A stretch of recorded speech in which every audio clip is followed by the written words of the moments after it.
wife says it's time to start. It's 5 after. So welcome. Really appreciate everybody being here. I see a lot of familiar faces. Probably the first thing I want to ask, how many over here have heard Ammon Bundy speak live? Few that have not, okay? So we'll start off with an opening prayer, and that's going to be by Sandra Weeks. And then we'll do a pledge, and that's going to be by Rob Bradley, and then we'll go from there.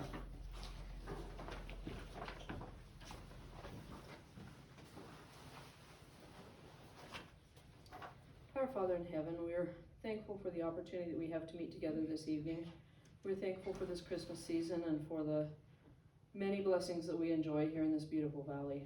We're thankful for neighbors and friends and for the goodwill that we feel one towards another. We ask you at this time to be with us. Please help us that we'll be able to learn something and be able to take something from this presentation.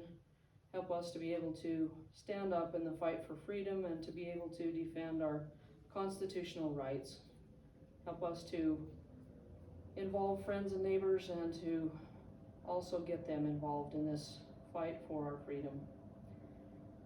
Be with us all as we go about throughout the evening and return to our homes. And this we ask in the name of Jesus Christ. Amen. Amen. Everybody please stand and right hand over your heart. We'll stand together. I pledge allegiance to the flag of the United States of America and to the republic for which it stands, one nation, under God, indivisible, with liberty and justice for all.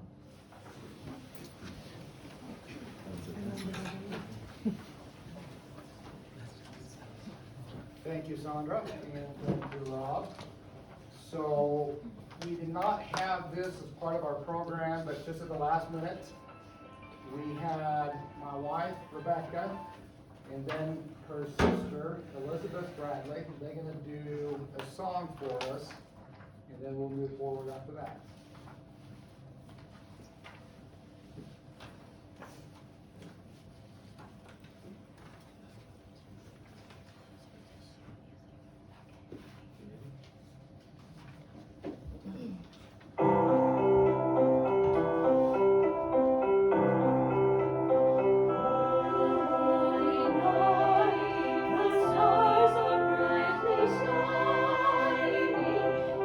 Is there light?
Absolutely beautiful. That was enough. Okay, guys, there's seats up here in the front. Unfortunately, the soft seats are taken. So, you're gonna have to go to the harder seats. Okay, let's bring Ammon on and he can take it from here.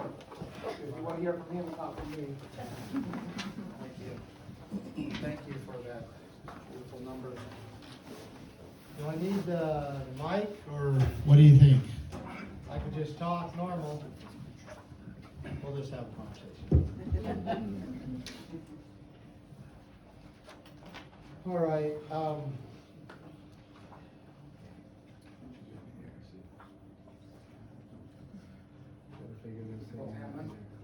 What's that? Can I just make one more? Absolutely. Quick announcement? Please do. So, over here on the table over there, there's a lot of Ammon Bundy stuff that you can look at after the meeting, and then we have another little table over here with 3 different donation boxes. Have anybody over here seen the big banner that we put up across the street from Stokes? Oh, yeah. Okay. I do not. Yeah, you can see that just quite a ways away as you're driving into town and you're leaving town. And we had quite a stir with that banner. We had a lot of people honking at us and waving at us, and people would walk up to me a couple of days later and say, "Hey, have you guys seen that banner?" And I'm like, "Yeah, we put it up." So anyway, we got donations for the banner from some of the local people.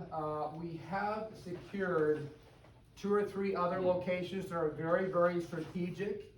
If you think of Preston, as you drive into Preston from the west side or the north side or coming in from Logan, we've got 2 locations confirmed right now, 100%, that we can put up a banner. It won't be that big, but it'll be still pretty good size, so it'll be very visible.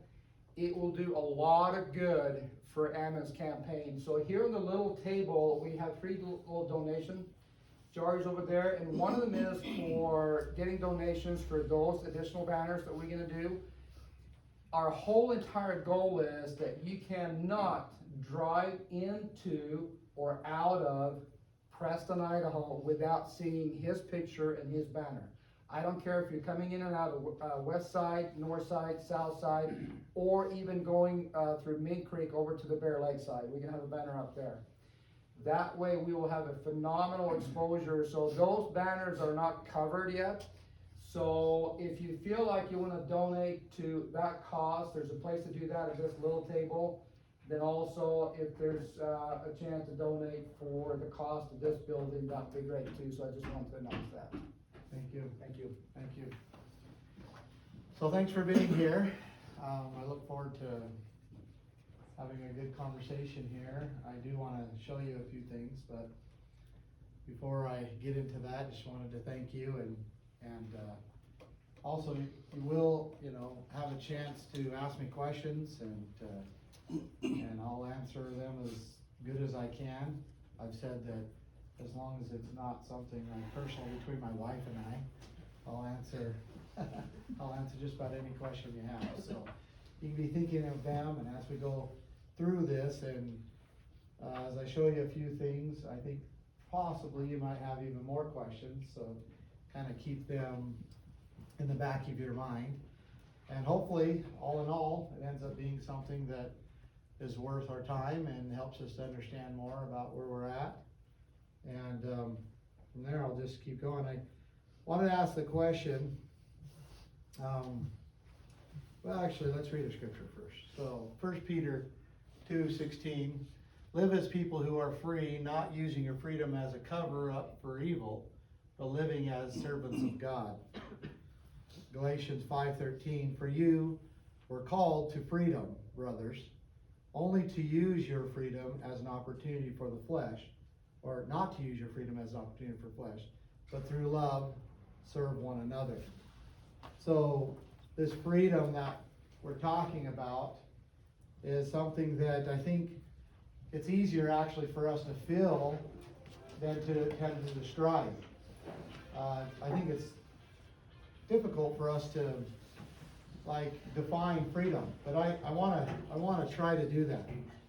I want to see if we can't define here or kind of talk about what is freedom, because I have to admit, I had felt it, I had, knew it was important, we had sang about it, we had celebrated it, we done, we believe we send our, loved ones off to defend it.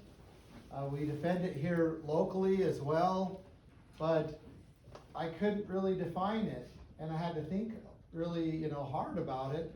Like, what is it? What is it? And so I'm asking you. I believe since then I've been on a journey, and I think I understand what it is a little more. And I'm going to try to define it here tonight, but I'm wondering what your thoughts are about freedom. I think freedom is the ability to live according to your conscience without threat of loss of life, limb, property, or confiscation or Okay. punishment. I think that's pretty good definition. All right, what else? Any others? Anybody else want to take a shot at it? What is freedom? I mean, it's important to us, right? Would we all agree that it's important to us? I think we can agree with that, right? Go ahead, right here and then right here, sorry. Right here, then here. I think freedom could also be like the freedom to choose to. So your choice, or freedom to think. Right? Okay. And just having that ability without any fear of repercussions, as she said. Okay, I'd have to agree with that. Here and then here. Okay, yeah, freedom to choose, and then also to choose the consequences. I think of freedom to run a business, freedom to not just run a business, but freedom to earn our living. I spent a lot of time in other countries, and coming back, I'm always impressed by how many businesses are, how many opportunities, how much choice we have to make a living or to not make a living, but then if we choose to not make a living, we have to live with the consequences. So it comes with responsibilities and consequences, right? Because they're our choices. Therefore, we are the ones that would pay the consequence, good or bad, right? Right. That's what I was gonna say. Comes with responsibilities, right? Okay, so I would say that all of this that we're talking is certainly encompassing of what I'm going to try to define here. And freedom is the ability to do whatever you want as long as you are not infringing upon another person's rights. Okay? Now, so that sounds pretty, right? But let's actually dig down into it a little bit. So, freedom to worship. So freedom to worship whatever we want, as long as we're not infringing upon our neighbor's rights, right? As long as we're not infringing upon somebody else's right we believe, and we have fought and stood, and hopefully we will continue to fight and stand for the right for someone to believe whatever they want, as long as they do not infringe upon their neighbor's right. You can't use the right to worship as a reason to steal or a reason to kill, right? What about freedom to own private property, or own property, really, right? The freedom to be able to do with your property whatever you want to do, as long as you don't infringe upon your neighbor's rights. How do we feel about that? Are we losing that freedom? Yeah, we're losing it, right? We're losing control of the right, or the right to own and control property. And we're losing it quite rapidly. And in fact, it's interesting because property is one of the main targets of communism and socialism. And if you look at a free country, is that you can own property and you get to decide whatever you want to do with it. If you look at a communist country, who owns it? Who owns the property? The government, or the common. It's communism, right? The common, or really what it is a small group of people that say that they're for the people and of the people, but they're really just an oligarchy controlling everything. But you can't decide what you're going to build on your property, what you're going to do on your property. They own it, and everybody else is just kind of just borrowing it according to what they allow you to do. Karl Marx said that communism can be summed up into one sentence: the abolition of private property. So, freedom to publish thoughts. I put it that way because it's a term a little different in the Declaration, or in the Bill of Rights. But what could we associate with that, or how did our founders say this? Freedom of press. Freedom of the press, yeah. Publish our rights, right, or our thoughts. Be able to disagree with government or your neighbor or whatever. And many countries, especially when they become very totalitarian, you could die for that. You publish something against the government, and you're punished. You're thrown in prison. You're tried as a traitor. You're even put to death. We have many examples. In fact, the majority of people that lived on this earth have not had this right. So let's go on. Freedom to travel. Again, what is freedom? The right to be able to travel wherever you want, right? This, when we're applying it to this, travel wherever you want, as long as you're not infringing upon somebody else's right. Freedom to trade with each other. You talked about that. To be able to, freely trade. I have something that you might want, and as long as I'm a willing seller and you're a willing buyer, we should have the right to do that. And there's no room for government in the middle of that. Government's job is to step back and protect that right to trade between a willing buyer and a willing seller.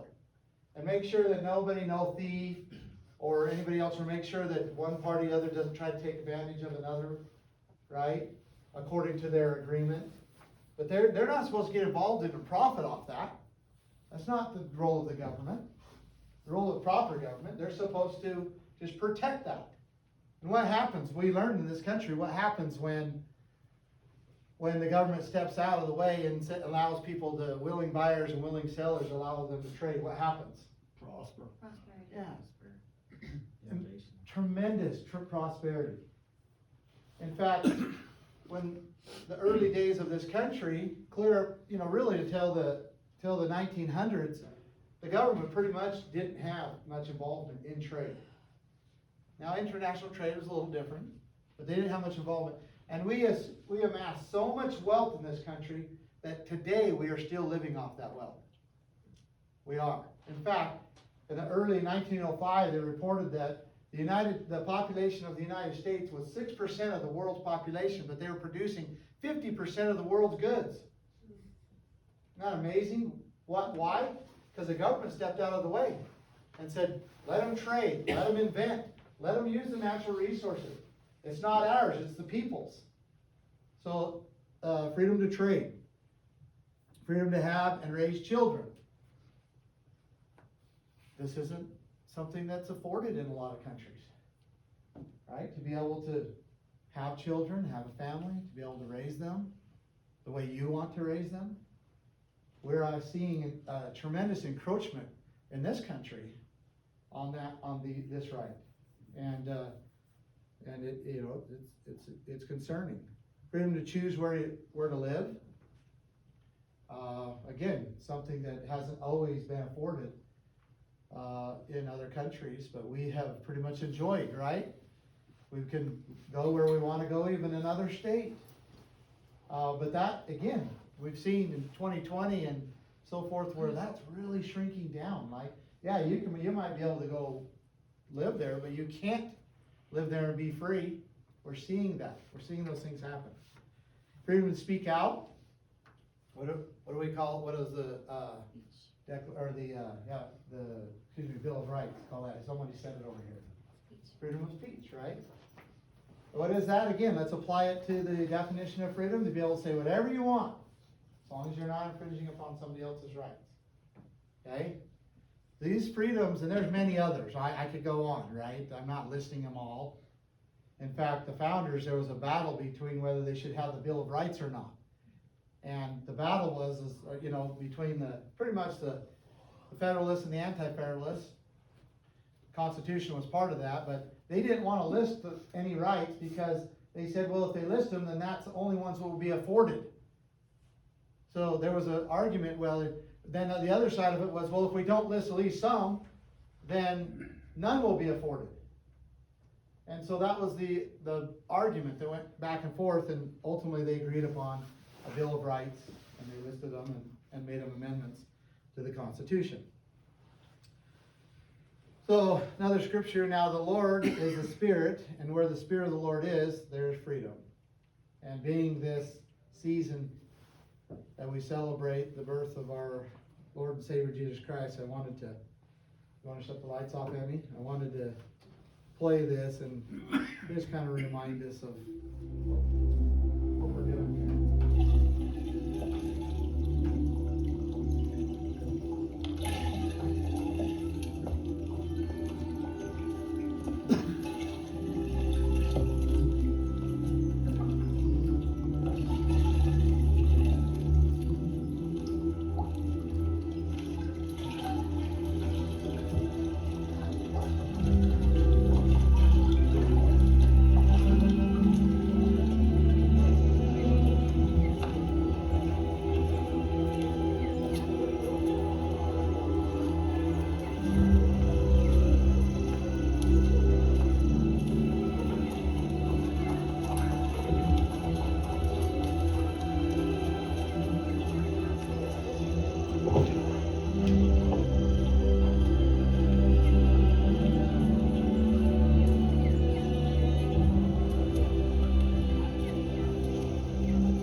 Hail, thou that art highly favored, the Lord is with thee.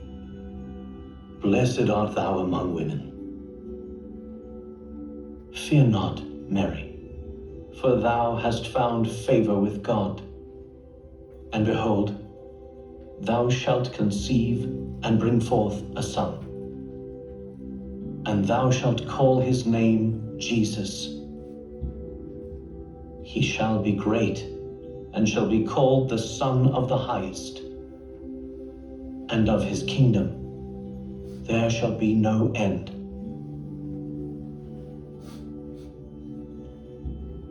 How shall this be, seeing that I know not a man?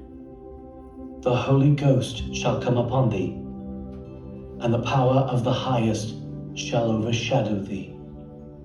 Therefore, also that holy child, which shall be born of thee, shall be called the Son of God.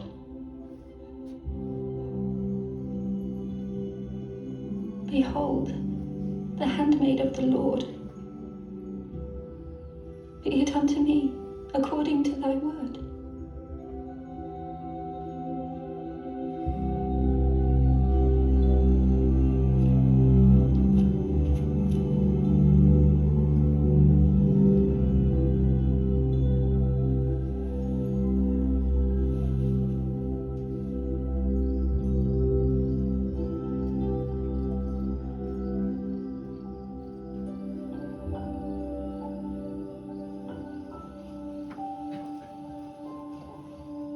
Joseph, thou son of David, fear not to take unto thee Mary thy wife, for that which is conceived in her is of the Holy Ghost.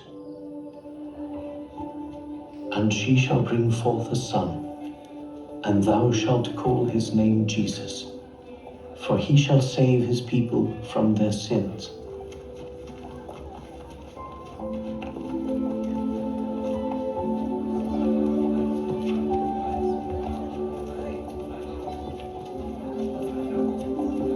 Aitai, Dehoma Tara, Aitai, Dehoma Tara, Siarata.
Fear not,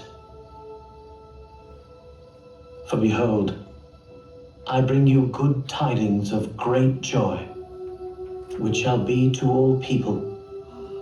For unto you is born this day in the city of David a Saviour, which is Christ the Lord.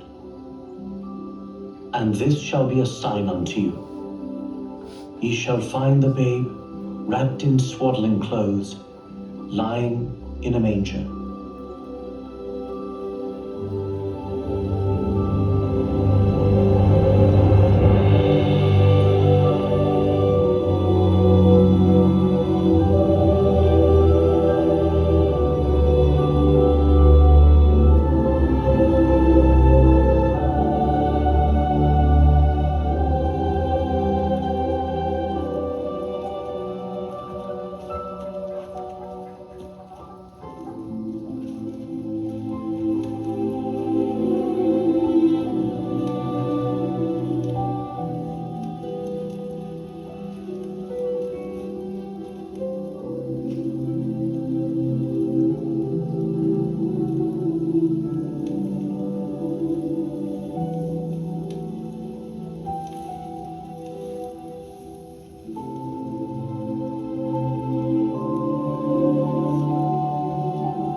2 Corinthians 3:7, now the Lord is the Spirit, and where the Spirit of the Lord is, there's freedom.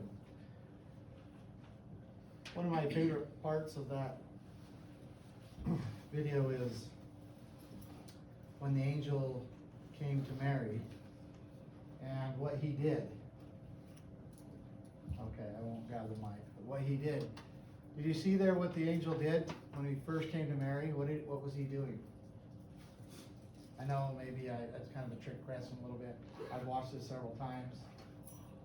But he asked Mary for permission. He asked her for his consent. Is it okay that we do these things? These are things have been planned. But is it okay? And Mary gave her consent. And then they move forward. And I think that's an extremely important thing to understand. I think it's an important piece to eternity.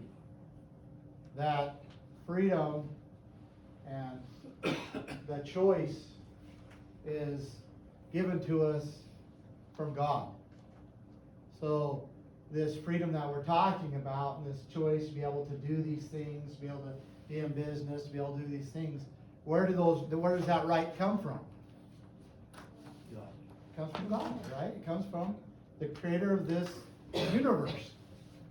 And he gave us that right, and he did it, our founders called that an unalienable right, meaning it shouldn't be alienated. In fact, if it is, that those who alienate us from those rights will be accountable to him. They will have to stand for that in the end. But they're our rights. They're given to us from God. And he said that he made us free. So this is another video that it was right at the beginning of when I announced as governor. And rather than going through a whole kind of history, this kind of does it. And so I want to play it, and then we'll kind of get into some other things here, and then we'll actually open it up and everybody can talk. So hit those lights again, Henry.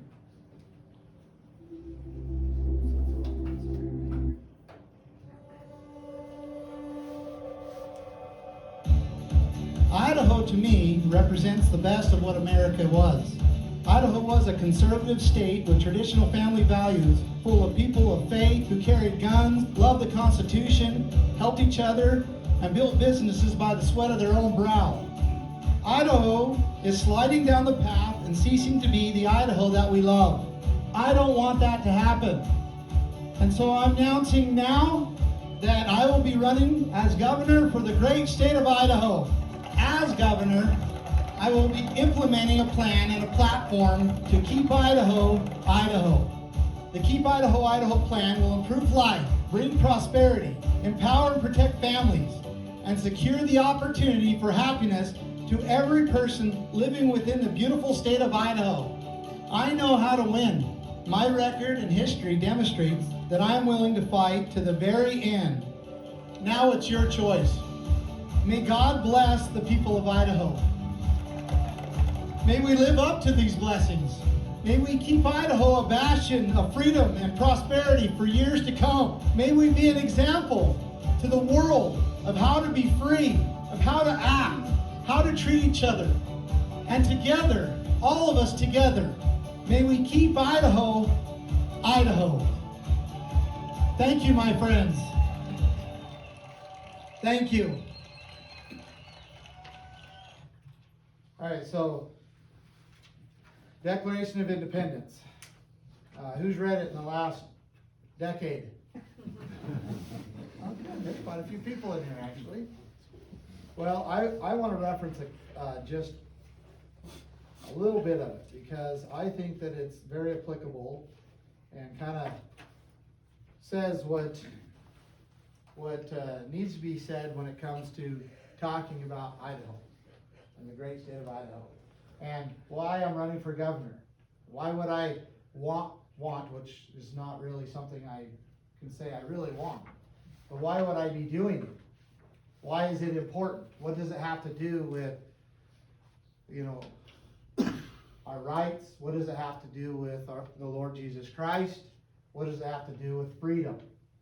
So if we go to the second paragraph of the Declaration of Independence, it says, "We hold these truths to be self-evident, that all men are created equal, that they are endowed by their Creator with certain unalienable rights." We just talked about that. That among these are life, liberty, and the pursuit of happiness. That to secure these rights, what rights? The rights that God gave us, right? To secure these rights, governments are instituted among men, deriving their just powers from the consent of the governed.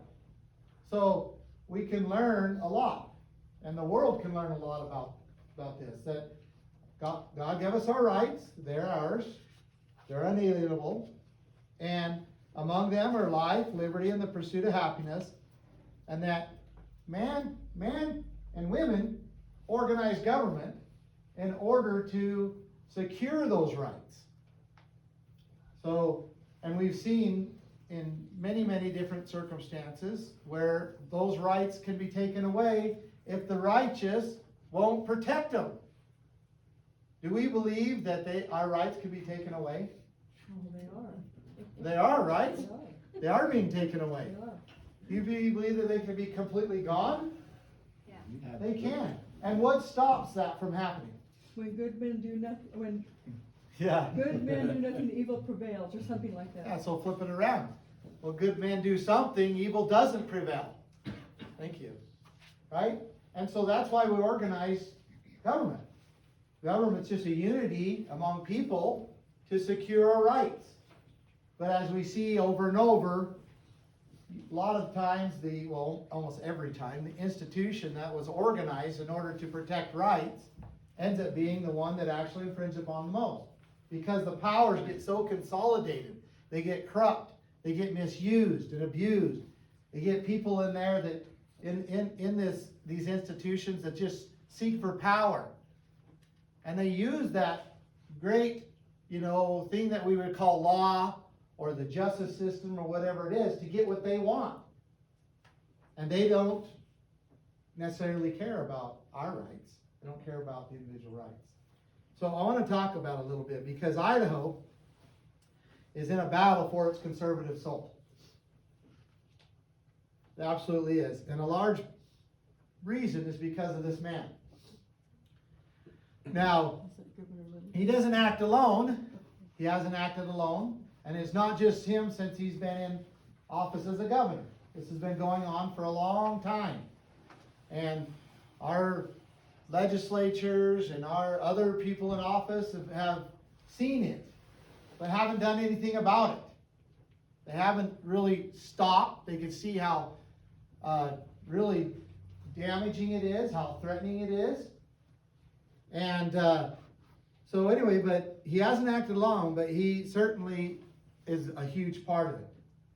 Now you may or may not know, because we can get pretty complacent here in this beautiful land among our neighbors who are good people, and we can think, well, everything's pretty good, that we're okay. But did you know that Idaho was the first state to arrest people for attending church? Who knows how long? Since the Bill of Rights was ratified? I don't know. But in 2020, we had a pastor and 2 others arrested in Moscow, Idaho, for going to church, for having church. Outside, by the way. I mean, just think of the impact of that. So let's I'm going to emphasize this just a little bit more. So, First Amendment. The First Amendment, the very first sentence says, "Congress shall make no law respecting the establishment of religion or prohibiting the free exercise thereof." Pretty clear, right? We understand that the states also cannot, but just in question, let's go to the Idaho State Constitution. Let's see what they have to say about it. And this is in Article 1, Section 4, and it says, "The exercise and enjoyment," so Idaho Constitution, that's what I'm reading from, "the exercise and enjoyment of religious faith and worship shall forever be guaranteed, and no person shall be denied any civil or political right, privilege, or capacity on account of his religious opinion." but liberty, and it goes on. Also, the very last section of the Idaho Constitution says this: it is ordained by the state of Idaho that perfect toleration of religious sentiment shall be secured, and no inhabitant of the said state shall ever be molested in person or property on account of his or her mode of religious worship. Complete violation of both the state and the U.S. Constitution. So Okay. where could we get the Idaho State Constitution? It's online all over. You can order them. They're, I have call the secretary of the. I And had you can really go down thought to about your- that till I was on YouTube a week ago, and there was a Chris, I didn't write down his name, but he says right now in Bonners, Idaho, they are fighting for their, water rights right now. Yeah. And that we need to get going and do something it's about not it. just there, they're just more aware of it. It's a statewide. They're what? It's not just there, they're just more aware of it. All It's a over, statewide. yeah, it's all over, It's so. in Franklin County too. So anyhow, we could see how a direct violation of both the Idaho and U.S. Constitution happened here in Idaho first. When I say first, we were the first of 2020, but were we the first since who knows when? I mean, in Idaho, who would have thought, right? How about this? We were the first state to arrest a mother for going to the park. I remember. Remember that? We were the first. Sarah Brady. Yeah. Is that where you live? It's close. I live in Emmett, Oh, which is Emmett, okay. like 30 minutes away from there. Okay. I know Sarah Brady. Yeah, I really? didn't know her much before then, but I'd met her once before, and I know her now because we've helped her, you know, been helping her. But yeah, I mean, imagine going to a park and getting arrested in Idaho. But that's what was going on. We were one of the first states to raid businesses for not shutting down during the COVID lockdown. Okay? And why was this happening? Oh, good question. Why are the police acting like this in Idaho? It's a good question. Yeah. So are those all blue counties where that happened? Oh, no. No, I mean, you got, you know, Meridian's Canyon County. Is it red? Canyon County is Meridian Canyon County, or is it in Ada? I think it's in Canyon County. Or is it in Ada? Who knows for sure? Anyway, go ahead. We watched the videos, with Sarah Brady, and the thing that was most concerning to me was two things. First of all, the police had no idea that they answer to the people, none. They only were concerned about the mayor, that's it. They didn't have any idea that the mayor only has authority from the people, and he didn't know the Constitution. Because they said, we have a right to peacefully assemble, and he said, where's that in the Constitution? And the whole group that had assembled there, calmly I might add, said, the First Amendment. But, so I think honestly our biggest problem is that those enforcing the law and passing judgment on the law have no idea what the law I is. think that's a pretty good, I'm gonna emphasize that right here in this. Here in this. in Ada County. Ada County? Okay, so, yeah, now let's see what was, but Ketchum is certainly not. Ketchum's in a, you know, a good red county. Now, this right here, he doesn't look like it, but he's an Idaho State Police, police officer.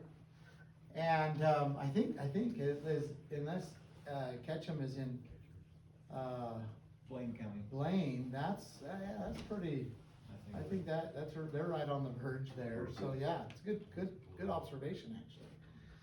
So here is an Idaho State Police officer. He's undercover, and he's serving papers to this Harbor Brewing Company because they remained open during the lockdown, okay? And he tells us why he's doing it. So let's listen here. Real quick, this is from the state. Would you say that again, sir? Hand him that letter back. Now, I would like to hear him identify himself again. I'm Jake Schwecken with the Idaho State Police. I'm just delivering this letter in response to you guys opening it, in contrast to the stay-at-home order. That's all I'm doing here today. So go ahead and read through that, and you guys can make a decision. Who's this? Who are you? What is the letter about? Give me a second, I just asked him. I didn't read it, so I'm passing it along to you guys. This was something that I was told to officially arrive and deliver to you guys. Like I said, I'm not here his job to to read debate it. you guys on anything or stuff. I'm just a messenger. I'm dropping this off for you guys today. And other than that, if you really got any questions, I'm sure there's contact information on there for you guys to get in touch with people. And then you guys can respond. And who are you? Who are you? There's another gentleman here. Who are you? I'm Detective Lake with State Police. I've actually met you several times, both of you. Because he was undercover. I know that you're good people, and I know you're trying to keep your businesses afloat, so. We're just speaking up for your liberty and everyone's liberty. Well, you're actually talking to two veterans as well, so we understand, but, you know, I guess what I'm asking is, treat us fairly. Like Detective Schwecky just said, he's the messenger. He's bringing you something because these are orders. Okay, The state against the individual is what it is. so he explains that he's there because of the stay-at-home order, because of the lockdown, and that he's been ordered to come and to, you know, give him this order. And you could tell they're not comfortable. They're very comfortable. I don't believe in any way they believe what they're doing is right. I mean, No, you can because see it otherwise- in their demeanor. What's that? I'm sorry, but because obviously they wouldn't come in disguise if they felt good about what they were doing. Yeah, and they've been in there and so forth, right? And, you know, but they said that they're just following orders. But both of these officers took an oath to the Constitution twice. Twice. Because they're veterans. That's right. They took an oath when they were served in the military, and they took an oath when they would have taken it again as the police officers. To what? To this and this, both. I mean, maybe not twice, I don't know where they served in the military. To this twice at least, and this at least once, right? So we could see, and every officer that arrested the pastor would have taken an oath to the Constitution and to the Idaho Constitution. Yet, I mean, very clearly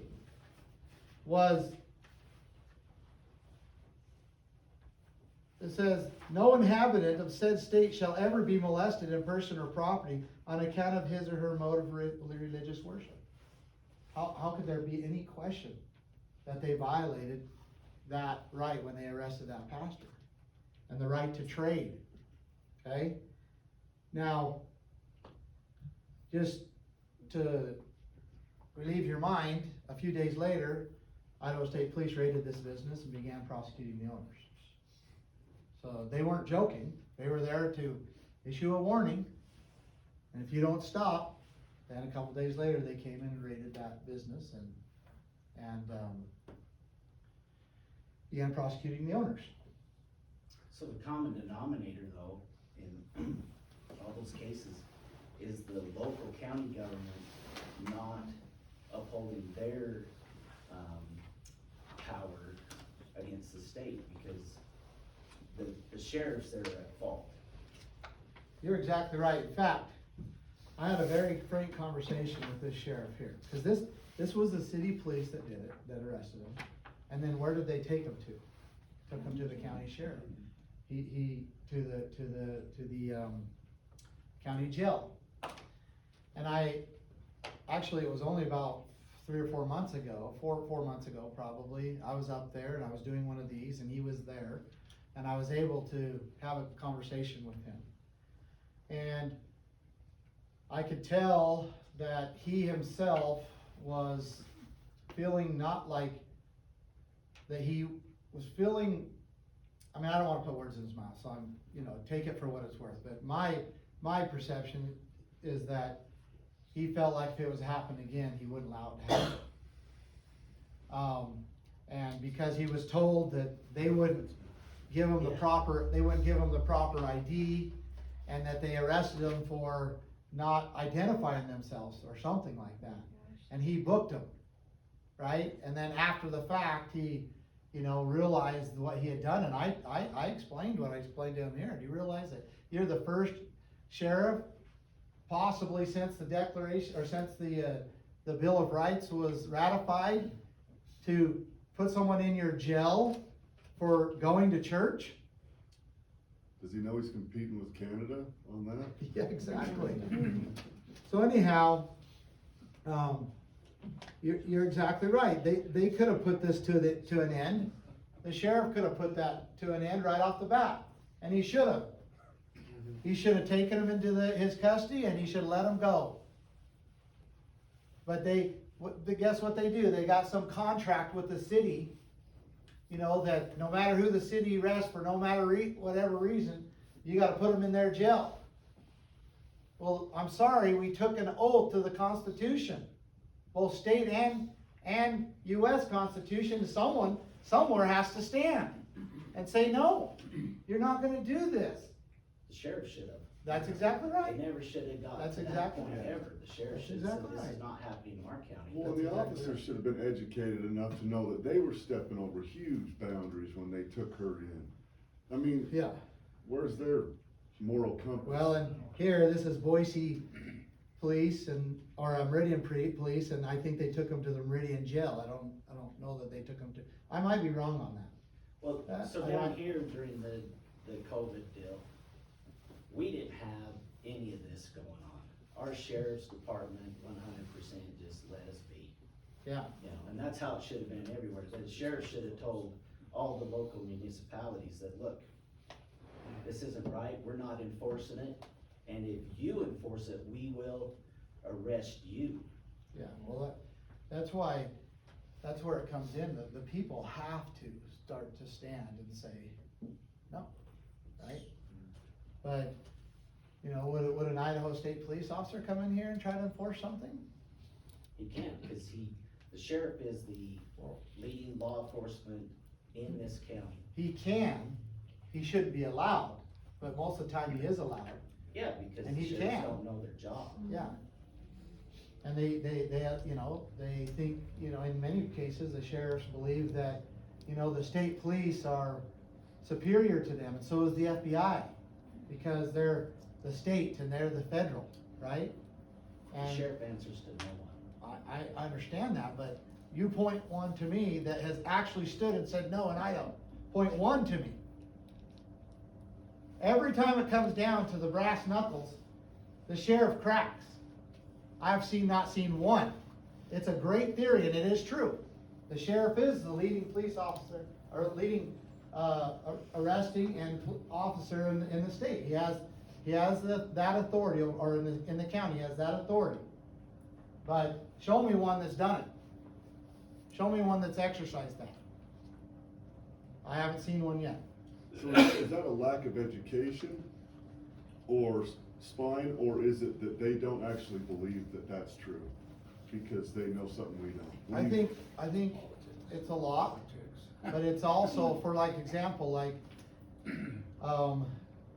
your sheriffs will sign contracts with the federal government in order to get funding, and those contracts are literally agreements, memorandums of understanding of how they're supposed to operate, including use of force. They'll sign a use of force contract required by the federal government in order to get $1 million or $2 million so they can buy some more sheriff's cars. And then they're bound by contract. They're bound. And that's happening all over. So that's one reason. I think they're, you know, them not knowing and understanding. And then just when it comes down to it, not being brave enough. There was a sheriff in Ohio who refused to take illegal immigrants because he said the feds were just going to turn them loose. I'm presuming they had a contract with that sheriff, but he refused to honor it. One of our speakers, John Birch, what his answer was to this was, it's not immoral to break contracts. It's not in what? Immoral to break a contract. Yeah. Well, he's getting close. So I'm gonna ask this question again, why are the police acting like this in Idaho? And when it boils down to it, we talked about it here. Get here where I need to get to. because of this man's orders. Right, he ordered that they do these things. In the actual stay-at-home order, one of the last paragraphs says that the local and the city and state and county officers are to enforce this. And this is what he did. But I want to assure you, and I want to prove to you tonight, that he didn't do this for the health of Idaho, the health of the people of Idaho. He didn't do this because he was trying to prevent a major, pandemic. And I'm going to show you this. Because who can remember when Governor Little issued the first executive order in Idaho? Anybody remember what date? Remember? March 13th. March 13th, 2020. He issued the first emergency order. Well, interesting enough, remember it was emergency order, put the state of Idaho in emergency status. Interesting enough, on March 13th, President Donald Trump held a press conference and announced that he was releasing $50 billion of relief funds, federal funds, to states in emergency status. And if you weren't in emergency status, you couldn't qualify to get part of this $50 billion. Now, who remembers when he put us in an extreme state of emergency? Remember, he put us in emergency first, and he put us in extreme state of emergency? Anybody remember? What's that? Wasn't it like 2 weeks later? Yeah, not quite 2 weeks later, March 25th. And Now, you had no cases of COVID either. well, okay, thank you, because, we did. We did. On March 13th, the governor said we had one case. Yeah. Okay, good point, right? The governor said we had one case. This is his own website. March 13th, I'm not making this up, right? So it was a great emergency, right? So my question for you, and I'm not denying the fact that Little's kind of hot, okay? Let's say it nice. You had two different police there. You had the Idaho State Police, and you had the sheriff, which is an elected position. So the Idaho State Police work directly for Governor Little. So they're carrying out, and the other one, you had the sheriffs. Okay, my question for you, because you was condemning the sheriffs all around Idaho, it's an elected position. So really, what do you plan to do to hold sheriffs accountable, if any? So I'm going to answer that, but I'm going to get through that. It's a good question, but I want to show some of the things that are going on. Okay, and I'll answer that the first question I answer. Okay, because I think it's a great question. So you can see here, was it a major emergency? Were we having a terrible pandemic going on in Idaho? Now, then after March 13th, he issued a extreme emergency order on March 25th. And interesting enough, this was the same day that President Trump and Nancy Pelosi, Speaker of the House, announced a $2 trillion federal stimulus package for states that were in extreme emergency status. Okay? We had 136 cases. We're a state of almost 1.8 million people, and 136, this was unconfirmed cases, actually, right? Now, he tells us here why he's done it, why he did it.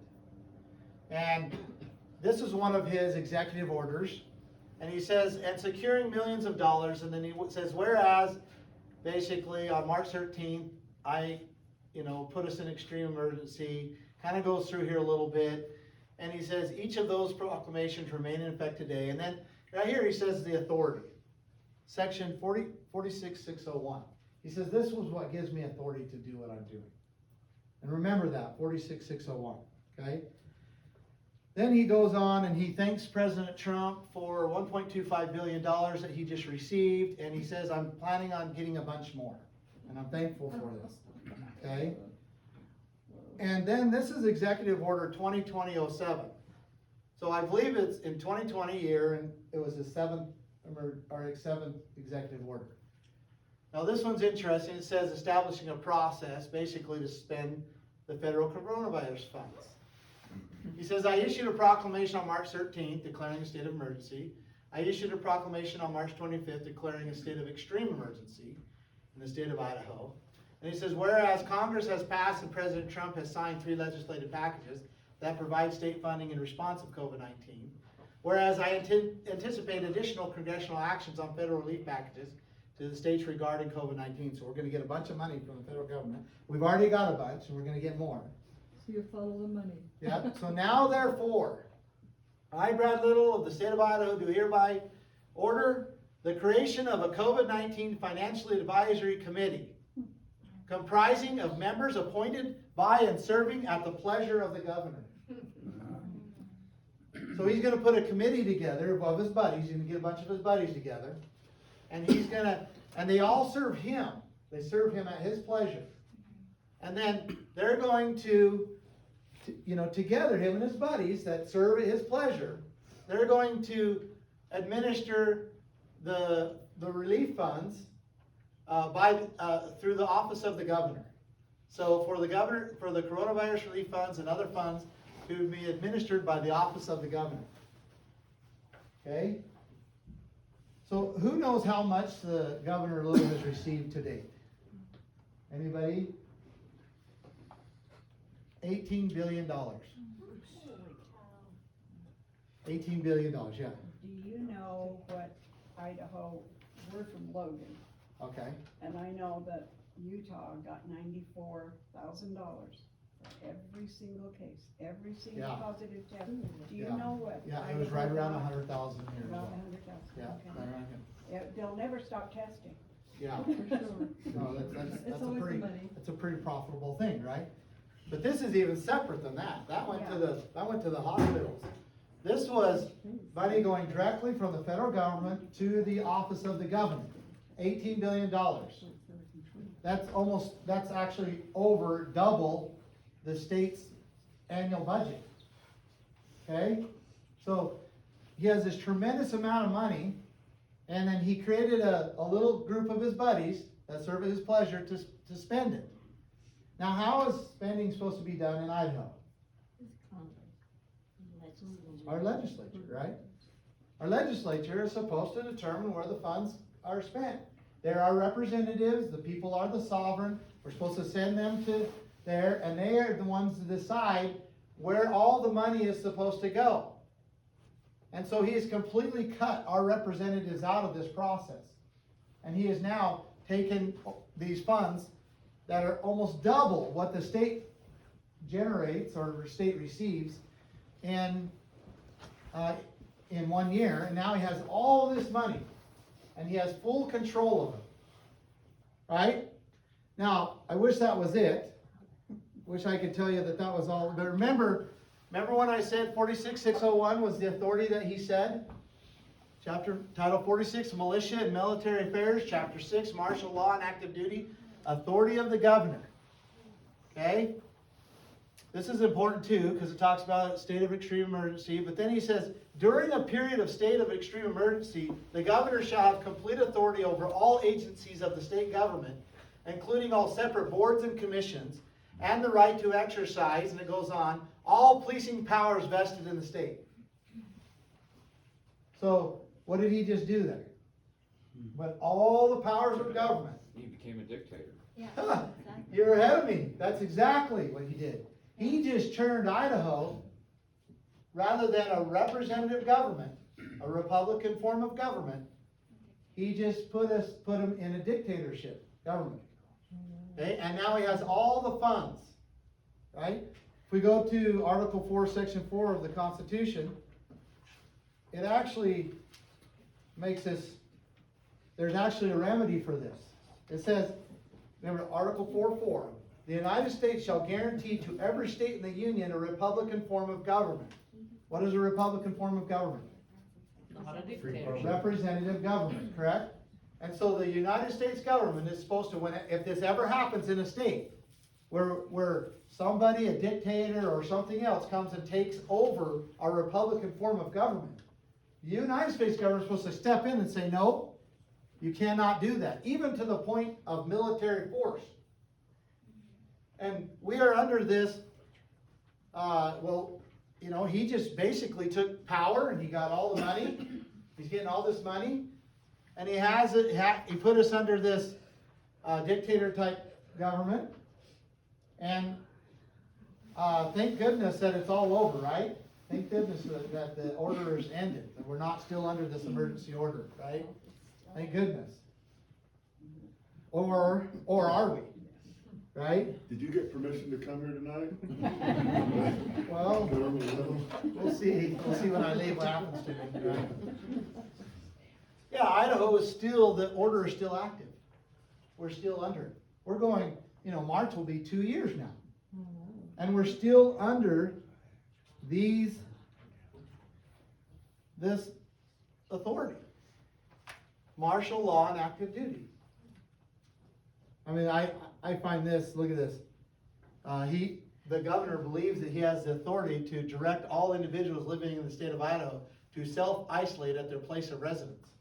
This is the actual stay-at-home order. Except that basically we give them permission. You can't travel, you can't trade, you can't, basically do anything. You can't come out of your home without permission from the governor. And he believes that he has full authority and all policing power in the state to do what he needs to do. Okay? Hey, Hammond, when was that Title 46 passed? Or when did that happen? Do you know the date on that? Yeah, it was a long time ago. It was a long time ago. I looked it up. It was in the 50s, I believe. In fact, we could probably, but I'm going to emphasize on this a little bit. I can't scroll up because that's actually a screenshot. So, but the reason that was passed was, so if there was some like a military invasion, or if there was something that was really infringing or upon the rights of the people, the governor then therefore could act quickly to protect the people, protect their rights. And then the legislature could get together, right? And then they could get the representative government back going again, making decisions to protect the people's rights. And so the law says that the governor can only hold this power for 30 days. Right in our statutes, 30 days. And then it says if there's an extreme state of emergency, he can extend it for another 30 days. So the longest he can hold it is 60 days. And then the law actually goes on. It says that if the governor doesn't give up the authority within 60 days, the legislature shall convene on the 90th day and end the order. That's what it's for, right? Kind of makes sense. So the governor can protect the people if he needs to really quickly, take care of it. Most things can be handled in 30 days. 30 days is quite a long time. If there's a need, because it is extreme, and also to get the legislatures together and get it functioning, maybe in an emergency, he can extend it for another 60 days. But he's not supposed to hold on to it, right? Because it puts us in a dictator form of government. So if he does that, if there's a tyrant that does that, then the legislature has the power to convene, sign a joint resolution, and end the order. And the people in the law says that they shall convene on the 90th day.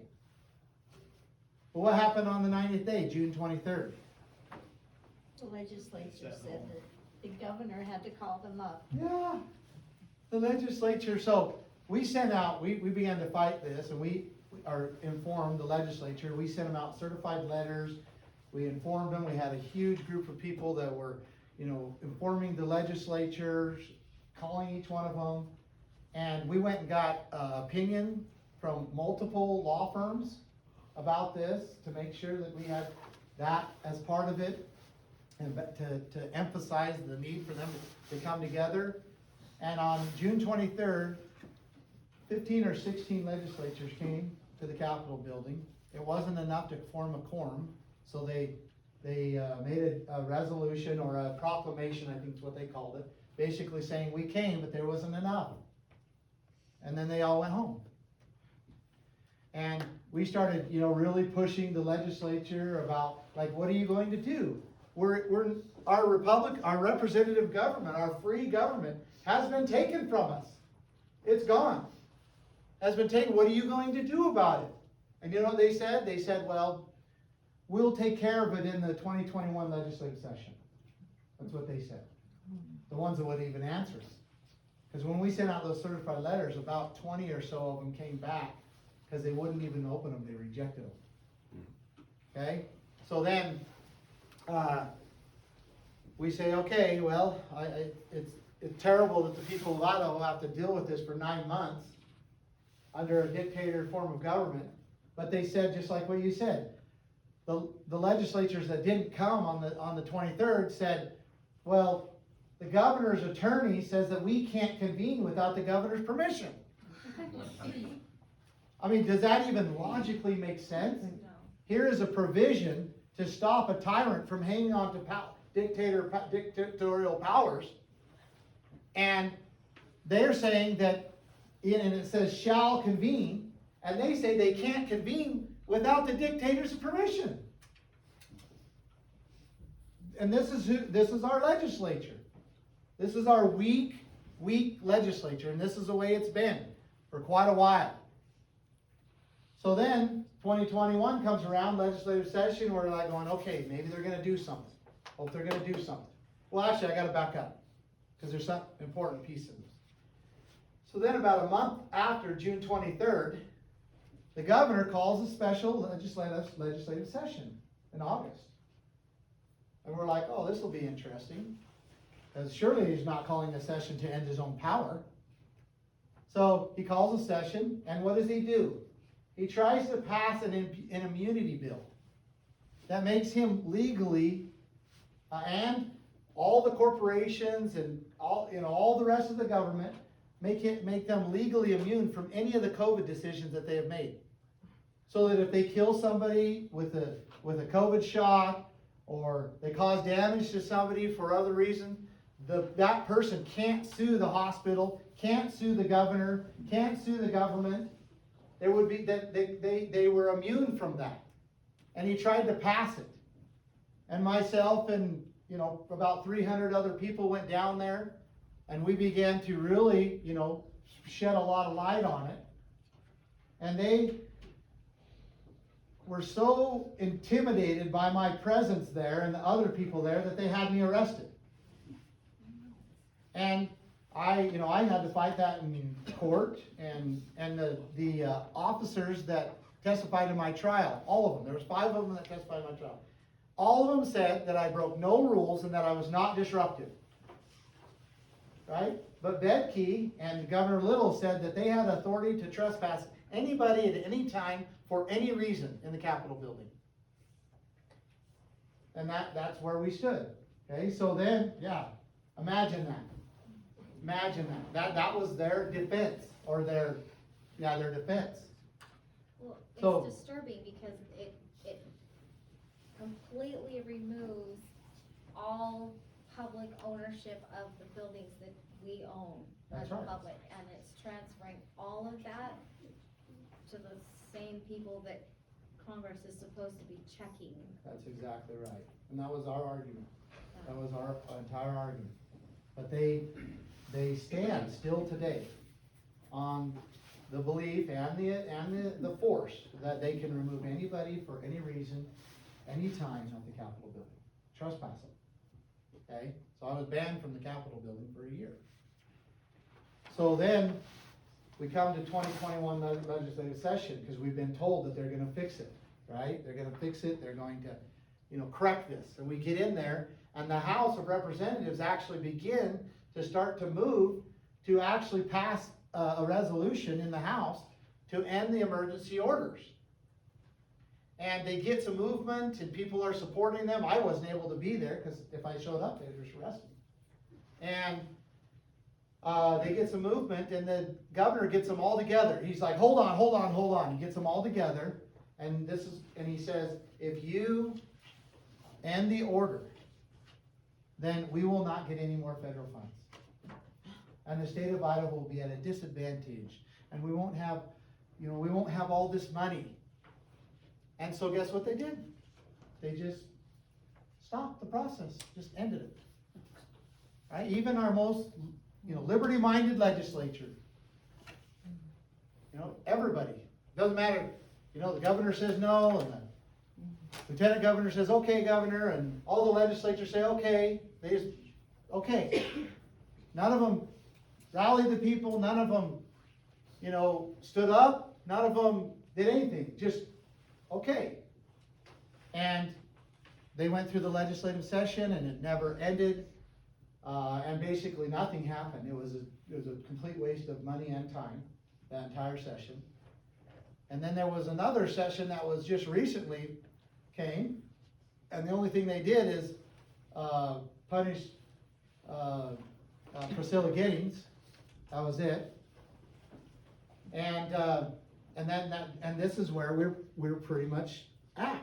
Okay, so this is the situation that we're in, and we're still under these orders. And the people of Idaho, whether they want to recognize it or not, or whether they feel secure or not, are in danger. And our Republican form of government, our free government, has been taken from us, and we don't even recognize it. Most people don't even know it. And I get it, because we get busy. I'm grateful that for whatever reason I've been able to focus and spend time on this. And I'm grateful for that, and that's why I'm sharing this message with you. That's why I believe that it's very important that we recognize the issues that are going on. And I could go into a lot more here. I just don't have time, and I want to answer questions. But these are the reasons I felt motivated and inspired to run for governor. Because there is a tremendous battle that needs to take place in order to restore the liberties back to the people. And it is a real battle, and it's something that we can't deny much longer. And it reminds me of this scripture here, if I can get it up here.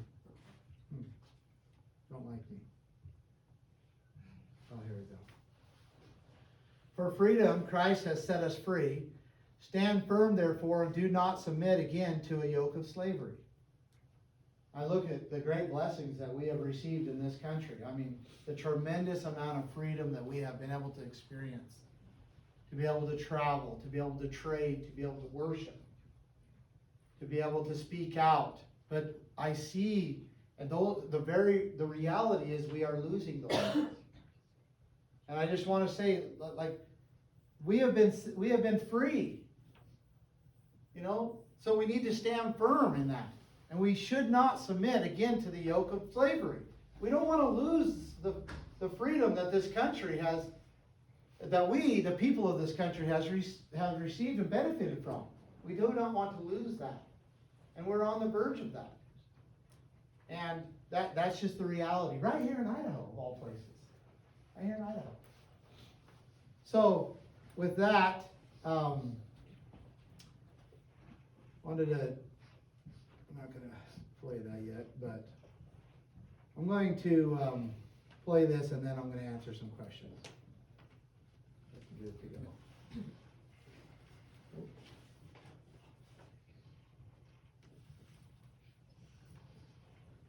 I apologize. Not very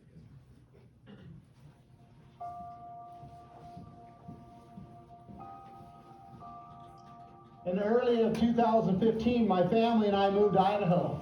We did not know what the Lord had in store for us, but we had hoped that it was a life of peace and tranquility in a beautiful little town with wonderful neighbors. And then 2020 came around. The governor of Idaho, Brad Little, forcing innocent people to lock down in their homes, threatening force if they go to church. I don't want that to happen. I want Idaho to remain Idaho, free, because we need Idaho to be free.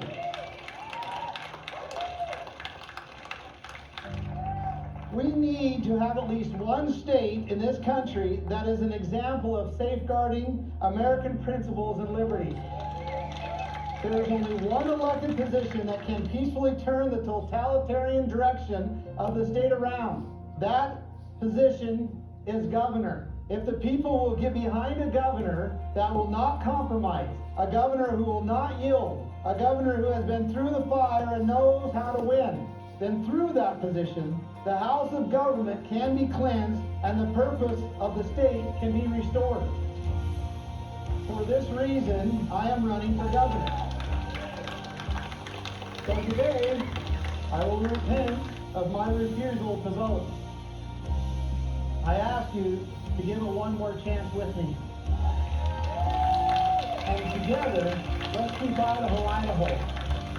Together, with the strength of the Lord, I believe we can keep Idaho free.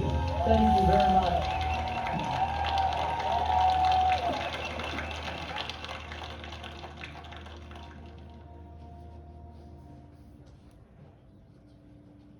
All right, so let's talk here. I'm done just going through this. So let's talk about. I'll answer any question. I got yours first here, and then yeah. I mean, I want to know what you're thinking. I want to know, what your concerns are. I want to understand, what it is that is on your minds. And whether it applies to me or whether it applies to something else or maybe your life. So first, we ask the question again? Yeah, so my question was, and this part answer to it, Idaho State Police were in one picture, they work directly for you, so we can't do much about that. But how can you hold the sheriffs accountable being so they're elected officials? So as a governor, I don't have jurisdiction over the sheriff. Right. I don't. However, I do want to say that if I have my shot at it, I will dissolve the Idaho State Police into the sheriff's departments. I do not believe that the Idaho State Police actually has the authority to enforce law inside the counties. I believe that is the authority of the sheriff, and I believe that needs to remain that way. And why? Why does the sheriff? So I want to answer your question, but I think the ultimate answer is, as a governor, I don't have jurisdiction over them. I don't have jurisdiction over the sheriffs. Now, I could motivate them, I could work with them, I could help them, I can support them, but I don't have jurisdiction over the sheriffs. I just simply, I wouldn't as a governor. Now, why does the sheriff have so much power? More power than state police, FBI, the city. Why does he have so much power? That's right. He's the only elected policing and law enforcement officer in the county. And the way that it works is the people have the power, right? And they have the power to defend themselves. That's the power they have.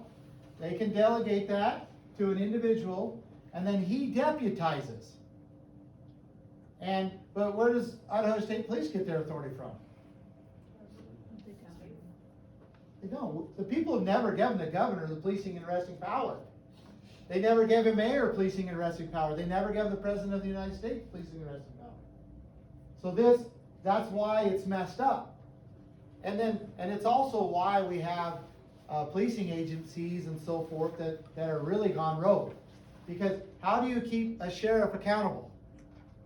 Elections. Yeah, you could vote him out. You could recall him, get rid of him, right? You hold him accountable. But how do you hold a police chief accountable?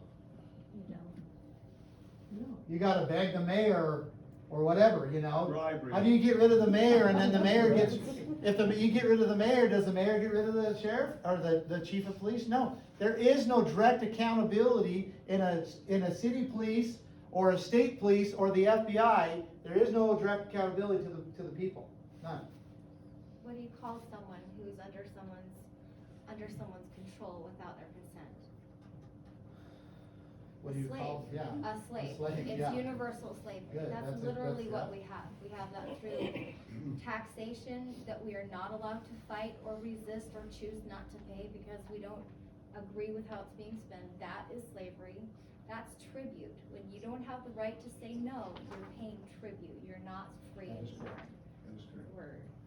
So, did that answer your question? It did, thank you very Okay, much. what else? Let's talk here, right here. So two-part question. We've been talking specifically about a pretty dramatic situation in the last COVID period. But in general, making a broad statement here that our political system tends to protect itself and corrupt those that stay in it. That's my opinion. Agree or not agree, but if that's the case, and granted there's been a lot of people in political positions that went into politics for very good reasons. My two questions are, number one, what are you gonna do to avoid falling into the same pitfall? Because you're not the only one with good intention going into politics. And number two, probably a bigger question is, what would you do as governor to change that dynamic within the state of Idaho from the corrupting influence of politics? Great question. So, I think I can answer it. You know, obviously I can cut up today and say, I'm not gonna get corrupt, you know, I'm not gonna do that, you know. And you know, about the only thing I could say is, you know, by their fruits you shall know them. So you just look at my past, whatever you want to believe of it, whatever you want to see, look at it, and you know, then you ask, okay, that's possibly what more of what the future is going to be. Okay, so there's that. But our form of government is completely organized and structured under the belief that everybody is corruptible.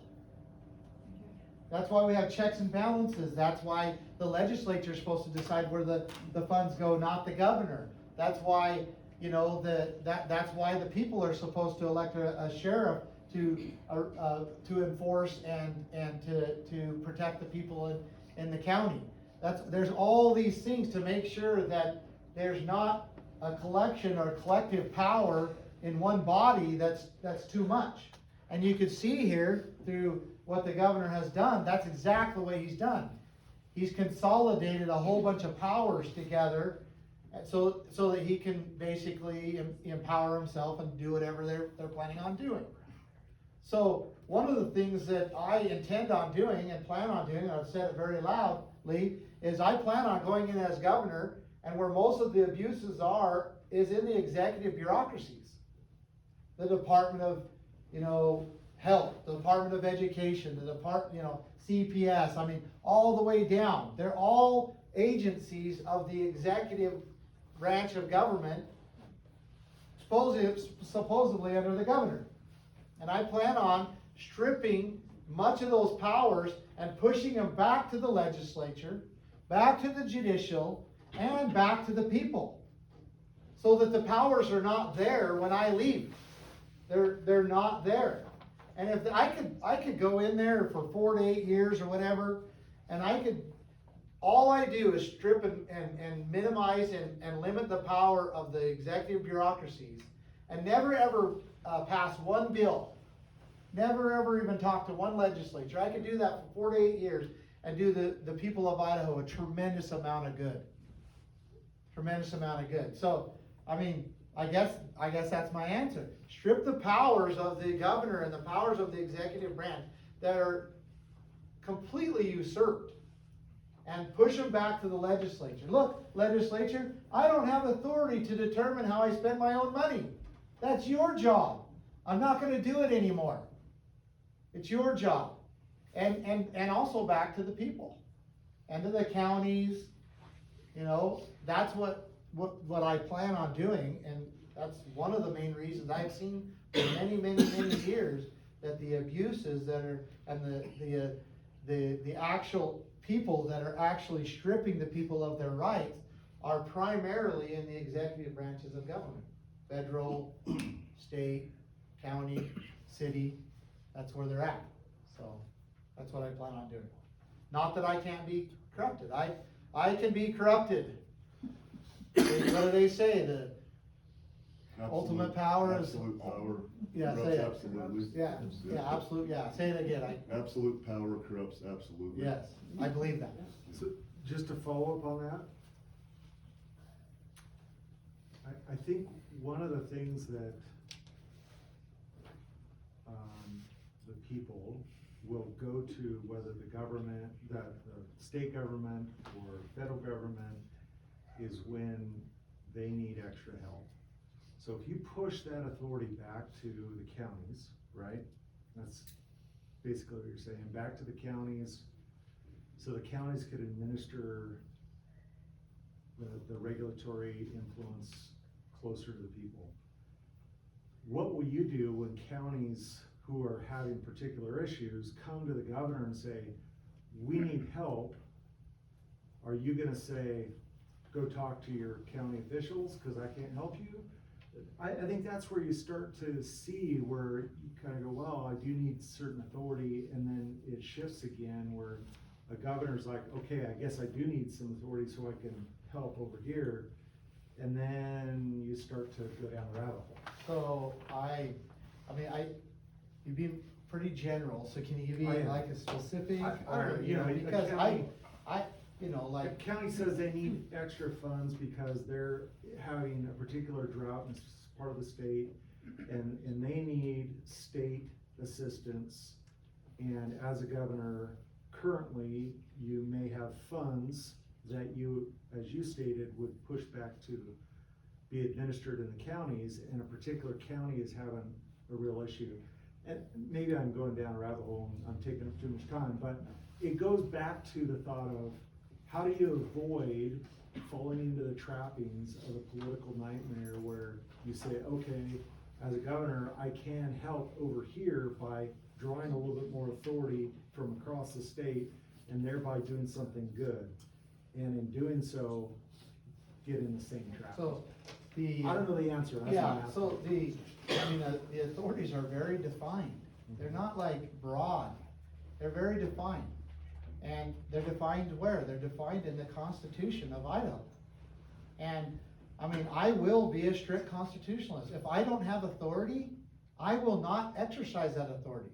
I'm not going to give the county something that they may very well need when I don't have authority to give it. Because there's no end to that. Right. And people have asked me this quite a bit. Well, what about, this situation? What about charity and kind, which, the government doesn't give charity, they give welfare, and it's not the same thing, right? But what about this? And I said, what about loving your neighbor type of attitude, right? And I said, look, in the 21st century alone, 180 million to 250 million people were killed by their own government. And it started out by them stepping over the authorities or the bounds that the people placed upon them. And no one stopped them. And they just kept going and going and going. And so what shows the greater love? The restraint to make sure that the powers that are in government are held correctly, so that we don't end up in a situation where another 180 million people are killed by their own government, or to maybe dole out some, or do something unconstitutionally, usurp power, so that we can quote unquote, help somebody. I believe that a community has the ability, most communities have the ability to really get through almost anything. And I believe that pushing that back on them, or just not taking that authority, is the right thing to do. Long term, to save lives, to keep peace, all of those things, right here, and then right here. Yes. So you said you wanted to do, or strip the legislative power away from Brad Little, right? Is that correct? I don't think so. But explain what you mean. So, you said that you want to give the powers back or strip them away, right? However that was worded. If you could repeat that. From the bureaucrats, from the executive branch of government. Right. So for example, like spending, Brad Little's determining that he's going to be able to spend all this money himself, when he doesn't have that authority from the people. He's just usurped it. So, when we're talking about federal funds, really what I'll do is package it back up, send it to the feds, if there's anything left. I'll take their contract and package it back up and send it to. But if there are some legitimate funds that I somehow, as a governor, obtained without the legislature approving that, I'd push that back down to the legislators. Look, I don't have authority to do this. You have to tell me where this money should be spent. Sure. And they need to make that decision as our representatives. And then, with that, in the proper way, I will do that. And, I don't know, did that answer, did that clarify? Yes, it did. So now your question. Are you aware of House Bill 135 that just passed? I am not. Yeah, the legislature just passed in the House and the Senate to veto Brad Little's emergency orders. So those checks and balances are already there. Well, so House Bill 135. Correct. Okay, so let's go down this process. What happens? If a House bill is passed, then where does it go? Senate. Goes to the Senate. If the Senate passes it, where does it go? Goes to the governor. That's not the law so that's a bill. That'll do nothing. Right. That's them just wasting time and trying to get people like you and the rest of us to think that they're really doing something. Right. The law says that the House can pass a resolution, not a bill. The Senate can pass a resolution. And once those two are passed, joint resolution, the order is ended. They don't need the governor's permission. They don't get the governor's. So this whole passing the bill to end the order is a bunch of garbage. That is a red herring to make us believe that they're really doing something. Sure. Okay, because the governor will never end his own order. It'll come to the office of the desk of the governor and he's gonna laugh. That's if the Senate will pass it. I The don't. Senate did pass it. Oh, they did pass it. They did, correct. So the Senate passed it, the House passed it, That is correct. and now it sits at the governor's desk and he's gonna laugh at it. And it'll do nothing for the people. Okay? Yeah, but if it passes it, if he says an amount, then it's not beatable, is it? They'd have to have. Say that again? If it passes through the House and the Senate, right, at a majority, At a percentage. percentage, So, you're saying it's House Bill 136? 135, it passed the Senate 25-10. Okay, so that's a very overwhelming majority. could be. So are you saying that his order is over and we're free? Right. To veto his power. So the overwhelming For the- majority should. for code. I don't know, cause I haven't even heard of 135, Right.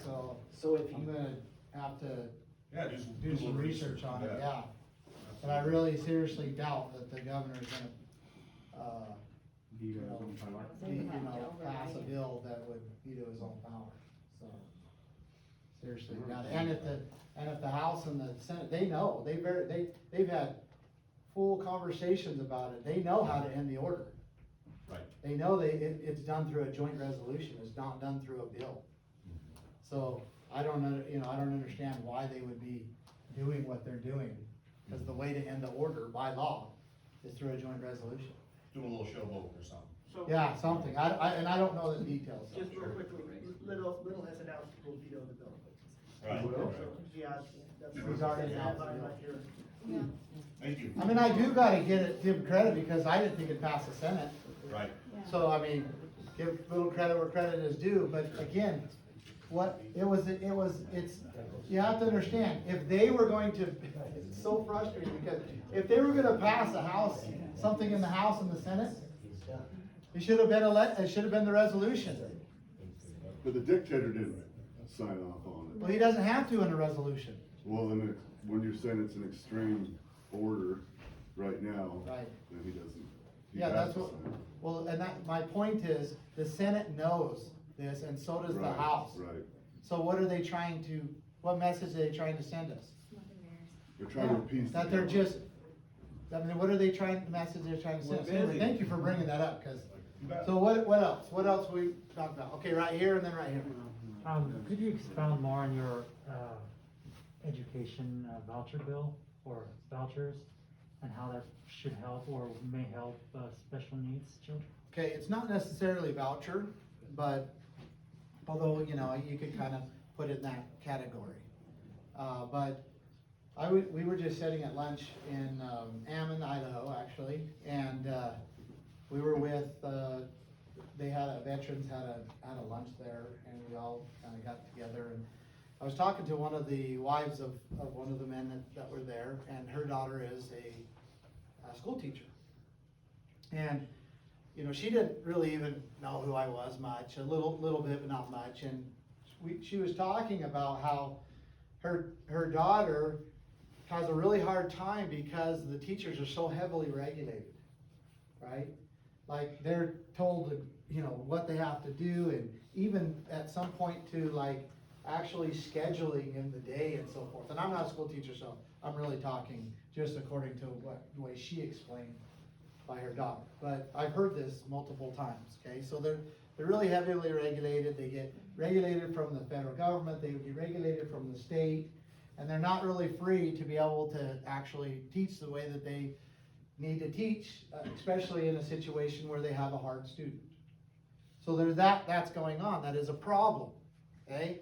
And then on the other side, you have like things that happened in 2020 where they were trying to force masks on our children. They were trying to, you know, even at certain areas, like in Kootenai County up there, they were actually taking any child that was 14 years old or older and busing them to a vaccination center without even their parents knowing it.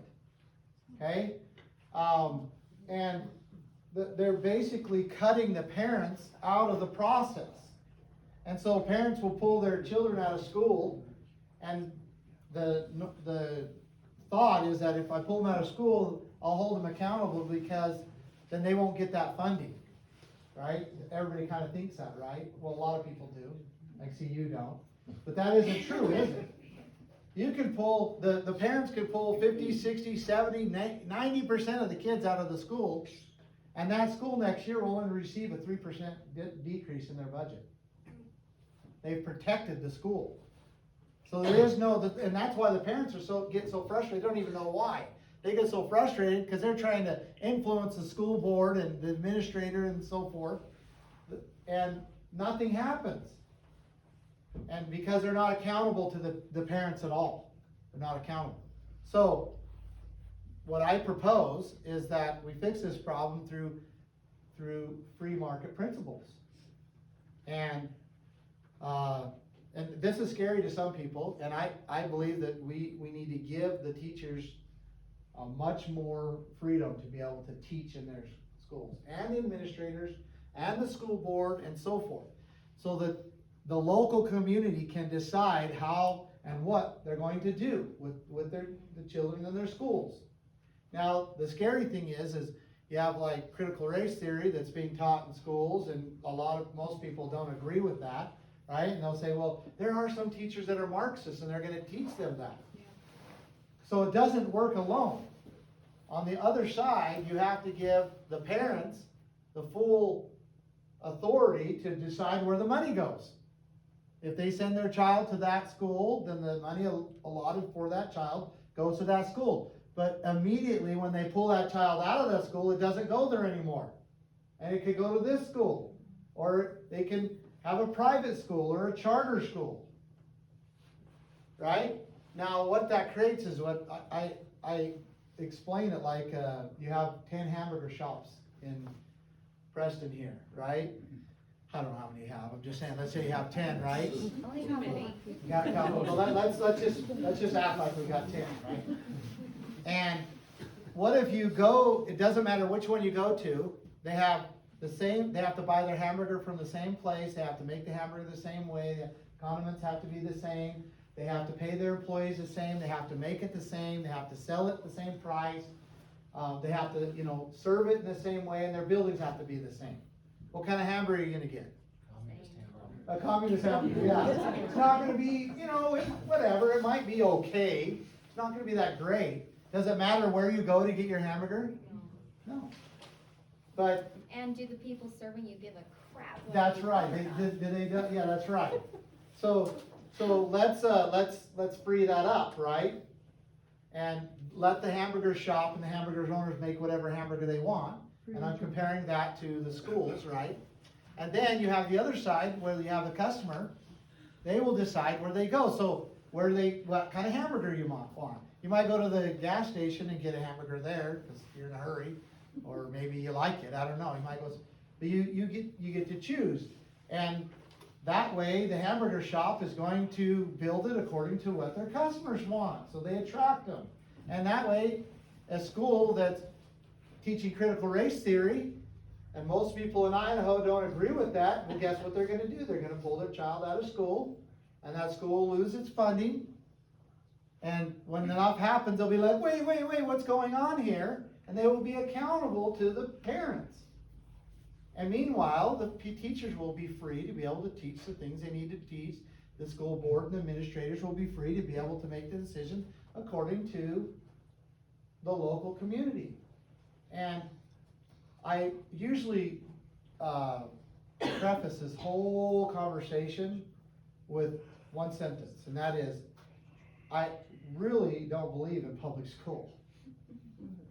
Right? It's a government school. I don't believe that the government is good at it, right? But we have to deal with it, and as governor, I will have to deal with it. And I plan on using those free market principles to free up the teachers and to give the parents the ability to hold them accountable in a community, not in the state, not at the feds, so on and so forth. So you had a question? Well, kinda, you answered a lot of things, but I was just thinking about education and how, like, the communist hamburgers, like, they make you do all these things, and they make the teachers and the unions teach certain things. They have no choice. Like, why don't we make our kids learn about the Constitution, the state constitution, like, mandatory, or else they lose funding. Like, get as aggressive with the public schools as they have, except the other way, because that's the problem. There is no education. Like, most of these people probably haven't heard anything like this, and they should, and kids especially have no clue. You're right, but that's what the parents could do if they had the influence, right? And you shouldn't do it through the legislature trying to pass a law to force the teachers to teach more things. It needs to be the opposite, actually, and then the parents, influencing the local school board and the administrators that are being influenced by the community to do that. So that's what I would, yeah, right here. Right here. I think the problem is that the parents are not educated. They didn't receive that education either, so they don't. Thank you. Have the ability to teach it. I think it goes back a few generations. Oh, yeah, there's definitely that concern and problem, but we can't, you don't fix government problems with more government. You don't. You have to free it up, we have to take responsibility, and we have to be accountable, because ultimately, whose right is it to educate your children? It's the parents. Whose responsibility is it to educate your children? And so when we send our children off to a public school and we don't pay attention to what they're being taught, or we're not involved, we're not doing our duty and our responsibility. So, anyway, hopefully I answered. You had a question, Matt? Yeah, I do. So I got two questions. Have you ever held political office?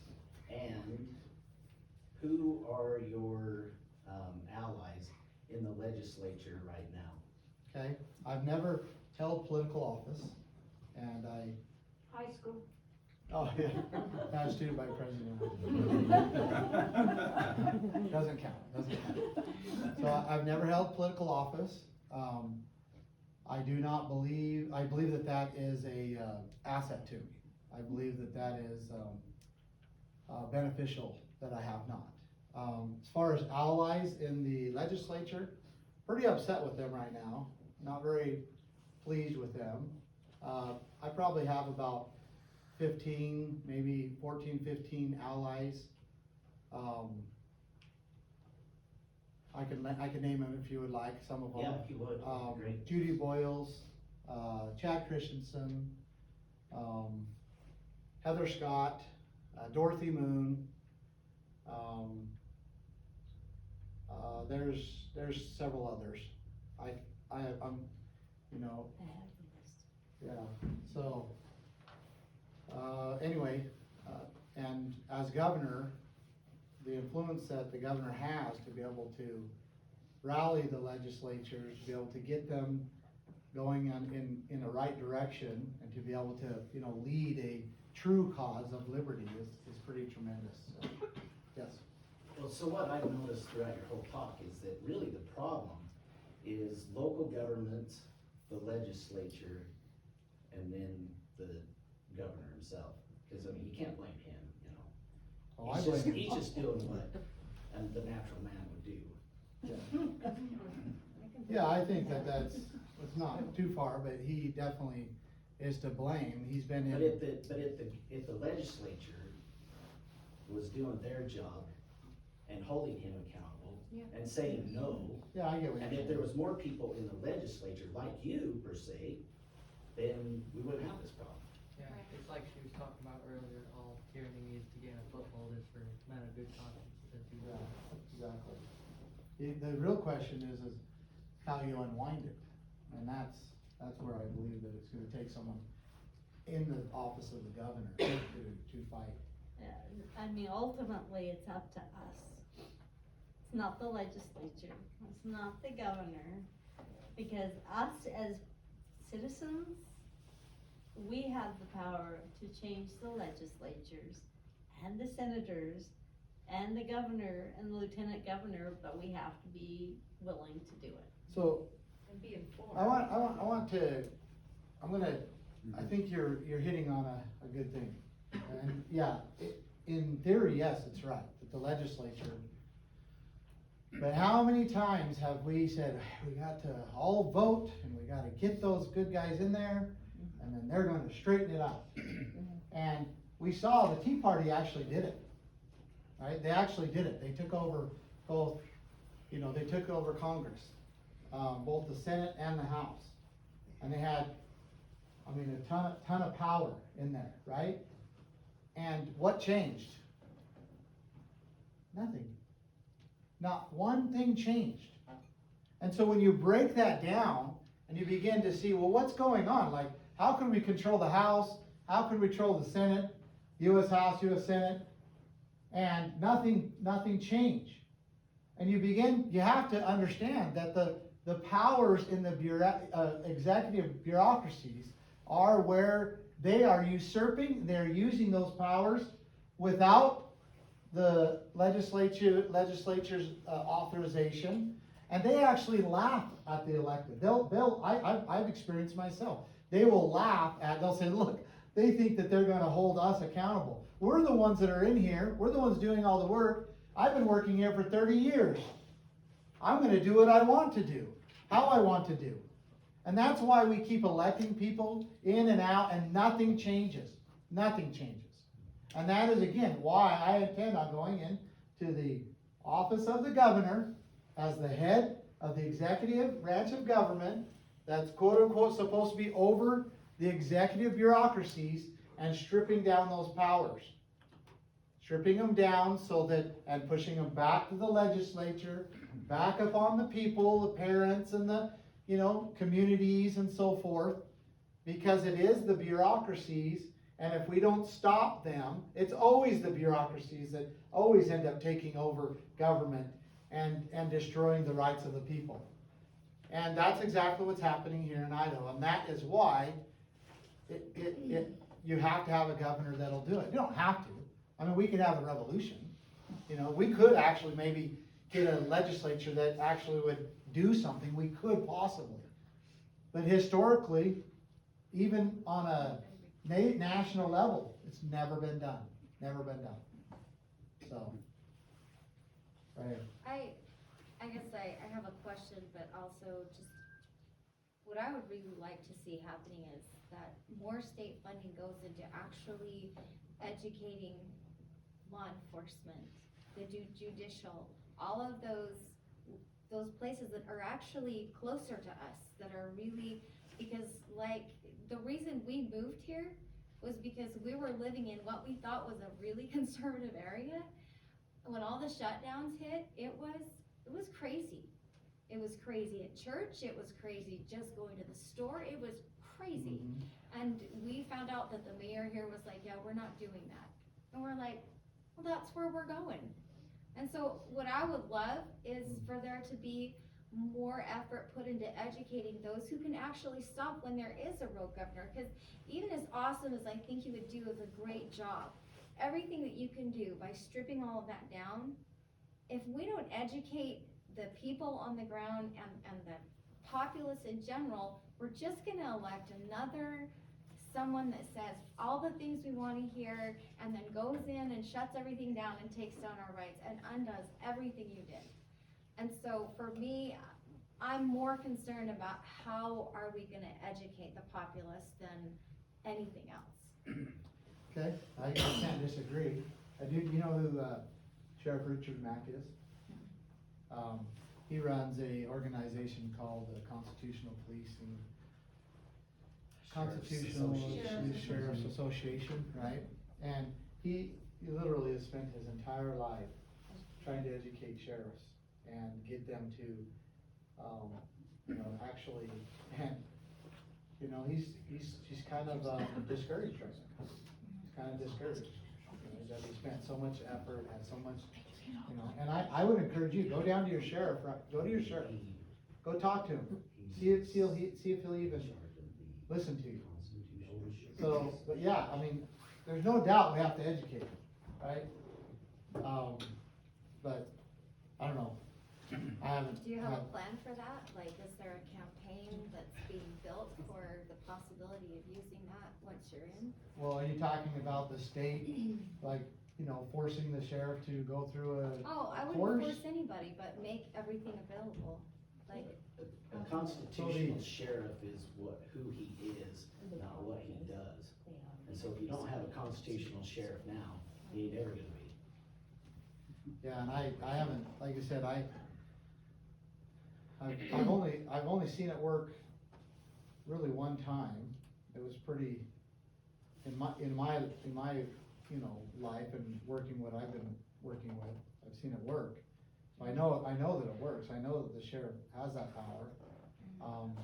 But even in that circumstance, it took thousands of people putting a tremendous amount of pressure on the sheriff to get him to, and then he didn't even do it. It was a deputy that did it, to get him to just do it. It's very simple. If the sheriffs would stand up, then they could protect the people, but most of them don't. So, okay, right here and then right here, sorry, right here and then right here. So with your education problem, if you slowly, totally abolished the State Department of Education, then it would become the responsibility of the communities to step up. They could collect local taxes to provide what they wanted.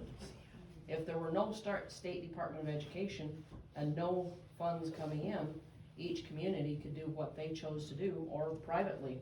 Yeah, right now they're collecting through property tax, they're collecting funds for the facilities and so forth for education. And then the teachers are getting paid for, through the state. And I agree, that's a problem. Because the teachers aren't accountable to the local people. They're not accountable to these, school boards, administrators here. They're not accountable. And during COVID, I don't know the way it was here, but even in the little town I live in Emmett, that the school board was like, well, we don't want to, we don't want to, implement a mask mandate. But the teachers are wanting us to. The teachers are pushing us to. And I'm like, well, who's supposed to be the boss here? And they're like, well, they have this huge union, and they have all these attorneys, and they're much more scared of the teachers and the teachers' unions than they are of the people, of the community. So, anyway, yeah, right here. We've had such a good example of this with everything going on the past 2 years. I don't see how any of this can come about until we can have an honest media.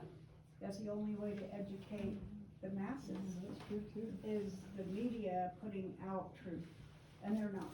Yeah, that's for sure. Well, so I'm not here to tell you that I, have the answers to everything. I'm not here to say I can fix everything. I've been, presenting to you problems that are going on at a state level. I believe that they really affect the people of Idaho on a local level. And I see an opportunity as, an individual to be able to go into the office of the governor with the people backing him, and to be able to, correct a tremendous amount of problems that we have here in Idaho. Education is just one of them. We have inflation that's going on across the country that is a tremendous issue. I have a daughter who just got married. She's 19. She's young. Her husband's 19. But they are facing the reality of at a current situation where they will never be able to own a home, because the Idaho wages are so much lower than the cost of living and the housing, that they will always be caught under that, unless, there's still a lot of opportunity to start another business, but if they're ever gonna work for somebody, they will, most likely never be able to own their own home. And so those are things that as a governor I can affect. Those are things that I can correct. Correcting the federal land issues, correcting the flow of money that's coming into the state, correcting the education department and how the education is done in Idaho. Those are things that I can affect, and I intend to affect. And so, and that's why I'm here. There are a tremendous amount of things. Most of the problems can be solved in a local community, but there are a tremendous amount of issues that are brewing in the state government that need to be taken care of, and that's where I plan to start. Yeah. What is your thoughts on government land, giving it back to people? We got a lot of land that's been taken and shutting us out, and it's been all over Idaho, and it's getting worse. Yeah, so Gerald, do you mean like landlocked land? Is that part of what you're talking about? What about the parks that they made, the wilderness, Frank Church Wilderness? He got that from we the people. So here's a map.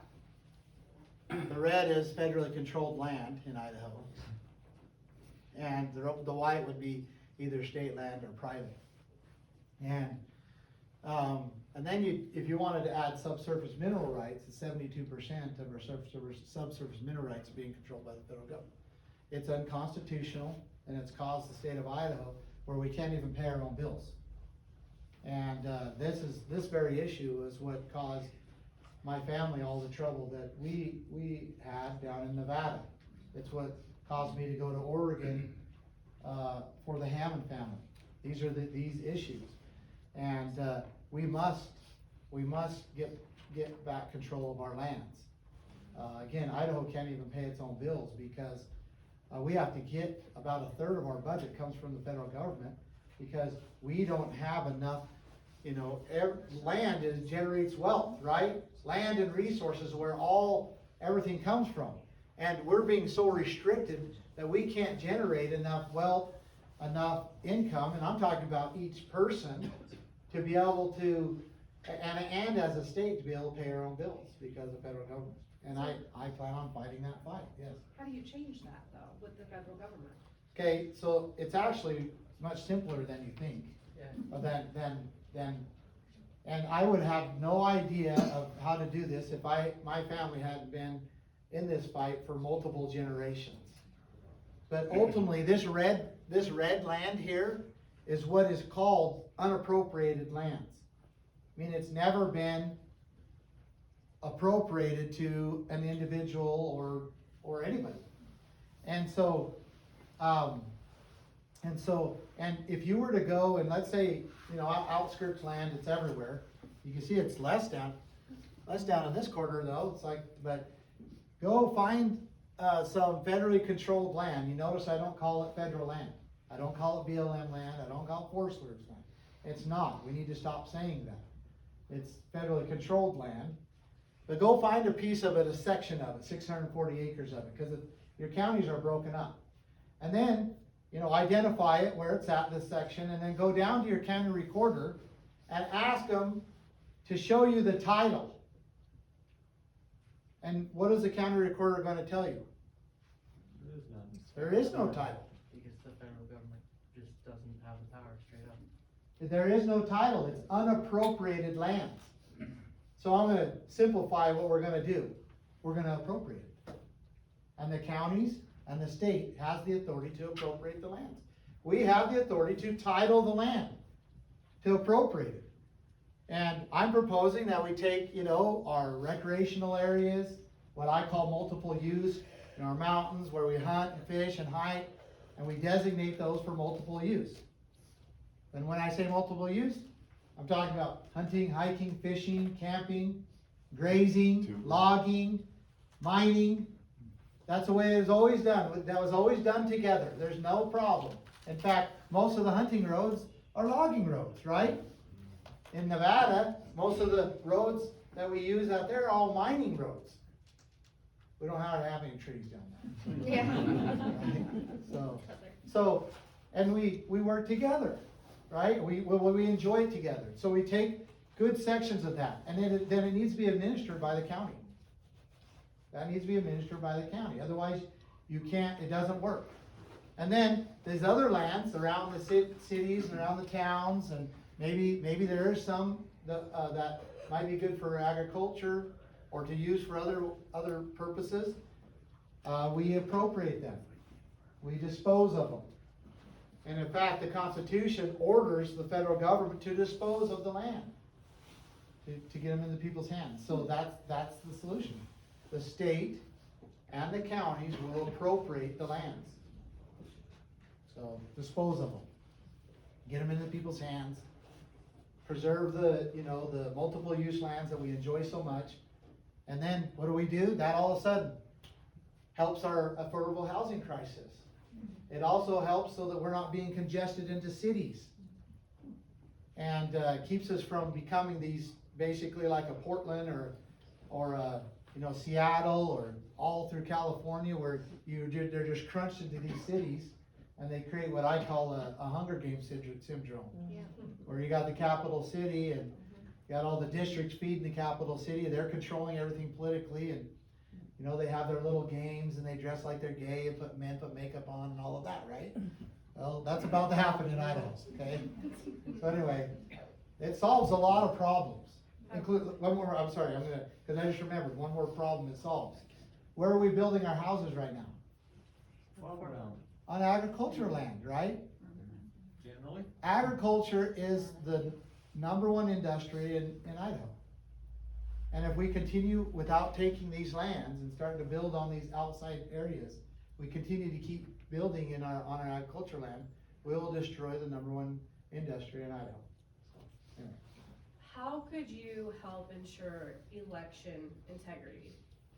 I have really strong opinions on 2020, and I feel cheated as a voter, and that's my biggest concern now going forward is voting. If you get votes, how can we be sure that they will actually be counted, or Basically, where's the CIA gonna take Yeah. So, well, I talked to the Secretary of State, he says everything's good. Yeah, I've emailed him a few times. Yeah, he says everything's good, don't worry about it. So, that's my answer. No mail-in votes. No, so it is a huge concern for people all across Idaho. Like I said, this is my third round around Idaho, and I met with thousands of people, it's a huge concern. And, I'm gonna do what I can within my power, and what we're planning on doing, what we are doing is we have an army of volunteers, and we're asking, for more, to go to my website, go to votebundy.com, subscribe and hit the volunteer button. Because we will be placing them as poll watchers all over. We're also encouraging people in our campaign or outside our campaign, just honest people, to go volunteer to work at the polling booth for the county, so that you're there, right? You're seeing it. And we do, as a campaign, have some rights, if you will, to watch and to have people assigned at the polls. We're gonna do that, right? We also, the way Idaho, most of the counties in Idaho do it, is it's on paper ballot, but then they count it through a machine. So that's where it can be manipulated, right? So, on staff, I will have, you know, a forensic, computer analysis. I will have attorneys on staff during the election. And then also, we're building, as far as our campaign, software, cause we've built our own software, is a reporting system. So like, if there's somebody seeing anything weird, they can take pictures of it, video it, and immediately send it to our campaign immediately at the time. And then with attorneys on staff, with other individuals on staff, we will immediately bring those issues to the Secretary of State and demand that they're taken care of right then, right? Because we can't let it go, you know, 2 hours, 2 days, 2 weeks, 2 months, and then it never. They just accept it. They just accept what's going on, and you know. So that is our plan. We have that plan in place. I have the attorneys in place. I have the forensic individuals in place, and we have an army of volunteers, and we're building a software as part of our software. So there is a live reporting system. I mean, I don't know what else we can do. In Meridian, I don't know if you've heard about what's going on in Meridian. There was a city council, there was a mistake on the ballot, and it basically caused a disruption in the Meridian City Council, seat 6. And so far they haven't corrected it. So I've had to, you know, rally people, and we're getting and I have that same legal team, and we're gonna have to sue the Ada County so that they will correct it. And because we want to send that message now, like, look, you're not going to you mess with our ballots and the election.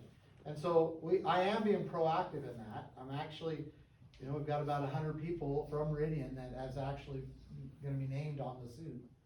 And I've got my team, and it's just a matter of the best way to go about it. So, you know, I don't know if that satisfies your concern, but that's what we're doing. What's your feelings on term limits? Some of these people's been in so many years, they really Yeah, don't want it. I think Governor Little's like going on 137 years or something. Yeah, you know, Governor Little's been you know, for I think there's 37 years. Got, you know, Janice McGeehan's been in there for 12, and you got like Senator, you know, there's the senators, they seem to get in there and then they just stay in there. I will say this, because I'm kind of split on term limits, believe it or not, and this is the reason why. The bureaucrats, like we've talked, are the ones who are usurping most of the powers on the people, and they love to see these elected representatives come and go, and they never get their foot, never understand. They love to see that, because they just get to go over here, do what they're doing. You know, no one ever holds them accountable. By the time they even understand, you know, where the rooms are in the Capitol building, they're gone. And they love that. And most of the danger that we face as a people are not in elected representatives. It should be, that's where the power should be, but it's not there.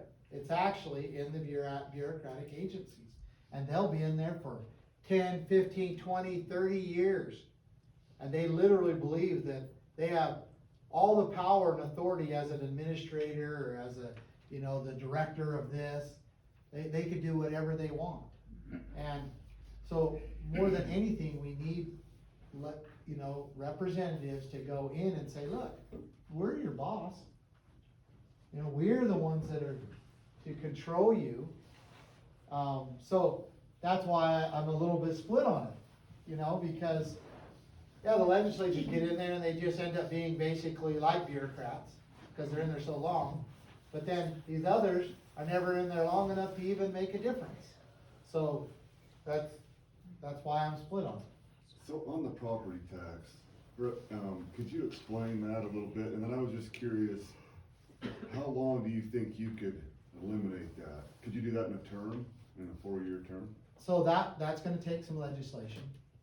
That's gonna take working with the legislatures and passing a bill.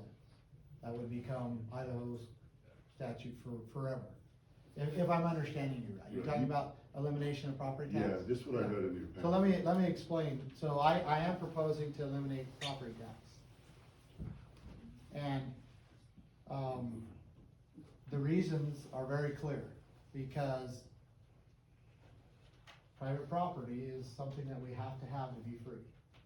And this idea of property tax came about, in the early 1900s. So for 160, 70 years, we never had, 100, and I won't do the math, not quite 160, 100, whatever it is. We never had property tax. How did we pay for our schools before? Anybody remember? What's that? Individuals. So most of the parents in private schools and so forth, there was public schools. How did they pay for public schools? Anybody remember what they call endowment lands? Have you ever heard the term endowment lands? Yeah, every 10th section, which is 640 acres, that became appropriated, was designated as endowment lands or state land. They call them state land now. And they were supposed to generate revenue enough to pay for the schools. But that takes a lot of work, right? It takes a lot of work. And so they just pretty much now, they just sit there and go to waste. They might let a rancher or two graze some cows on it, but they pretty much just let it sit there and go to waste. And they decided, well, it's much better to just make the people pay us property tax. Problem is that that's a Marxist idea, and you never own your home as long as you're paying property tax. And the elderly, mostly, and the disabled, and people lose their jobs, lose their homes every day to property tax. And all it takes is the state, like what's happening now, the values of property go up. All of a sudden, in these next few years, the property tax is gonna be enormous, what they're gonna hit us with. So I'm proposing the elimination of property tax, but what's the first concern once I say that? How are you gonna pay, how's the sheriff gonna get paid? How is these functions of government gonna get paid? And so I'm actually proposing that we replace the property tax with a consumption tax, or some people call it a transfer tax. And I broke it down here. And so currently, let's say you had a $400,000 home, the average person would pay $2,000 to $3,000 in property tax, which I think is too high, but that's what we're doing right now, depending on the county. So tax collected in a 30-year period is $60,000 to $90,000. So remember that number. So in the 30-year period, you got $60,000 to $90,000 going for revenue to the county, right? For what we want to believe is legitimate purposes of government, right? I think that needs to be minimized, but let's make that a different, argument, or we'll talk about that later, right? So what I'm proposing is replacing it with a consumption tax. So you have the same $400,000 home, and let's just take 5% because it's easy math. Could be lower. You could have something like agriculture that would be like 1%, 2%, and whatever, and that would need to be worked out through legislation. Let's say I have a $500,000 or a $400,000 home. 5% of that is $20,000. Well, that would be the tax on the home when the home is sold.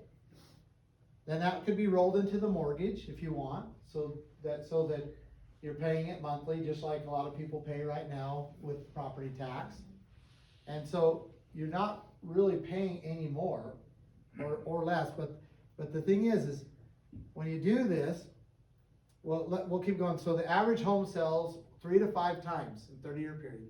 So the tax collected in a 30-year period would be $60,000 to $120,000. But the difference is once the mortgage is paid, no more taxes. You own your home. And that way, you buy a new home, whatever the tax would be on it would be rolled into the mortgage. You pay the mortgage off, and you own your home. And the state can't take it from you. If you're elderly, it doesn't matter. You own your home. It can't be taken from you. And, there's only one little negative to this, and that would be the interest that you would pay on the $20,000. That's the only negative. So besides that, I mean, I think it's well worth it to be able to own our homes. Any questions on that? Did I explain that well enough? That's what I'm proposing, and that's how I'm proposing to get rid of property If you can tax. get people to cooperate with you in your ideas. So this right here, yeah, this right here is gonna take some legislation, you know, but again, if the people will get behind, you know, and rallying the people, it's kind of, I've been pretty good at rallying the people, right? Well, you make sense. I hear what you say. You don't sound like a politician, and I understand you, because I'm not that sharp, and most things go over my head. But I understand what you're saying. I think that's valuable, especially nowadays when everything you hear seems like a lie, you know? So, A lot of it is. Well, you know, and I have a pretty good list, you know, that I'm proposing in my Keep Idaho plan. You know, the reality is, can I get it all done? I don't know. I'm gonna try. But can I get, I know the things that need and must be done in Idaho. And I'm gonna fight for those. I'm gonna fight to, and it literally is the preservation of Idaho. I believe Idaho has to be different. I believe Idaho needs to become a refuge. Model state. Yeah, it has to be a model state. We have to have a place for people to go that believe in God, that want to freely trade, that want to travel freely, that want to be able to, you know, worship. We have to be able to have a state that does that. And there are certain things that are happening. Now, what time is it? Because I've probably gone on way too long. Okay, I want to show you, because we kind of come to this conversation, I wasn't going to go into this, but I think, I kind of feel it's important. So if you bear with me, I want to show you kind of where we're at, like politically, what our political demographics are. But I got to go into a different, I don't think I put it in this one. No. Just make sure. No. So just let me grab this real quick.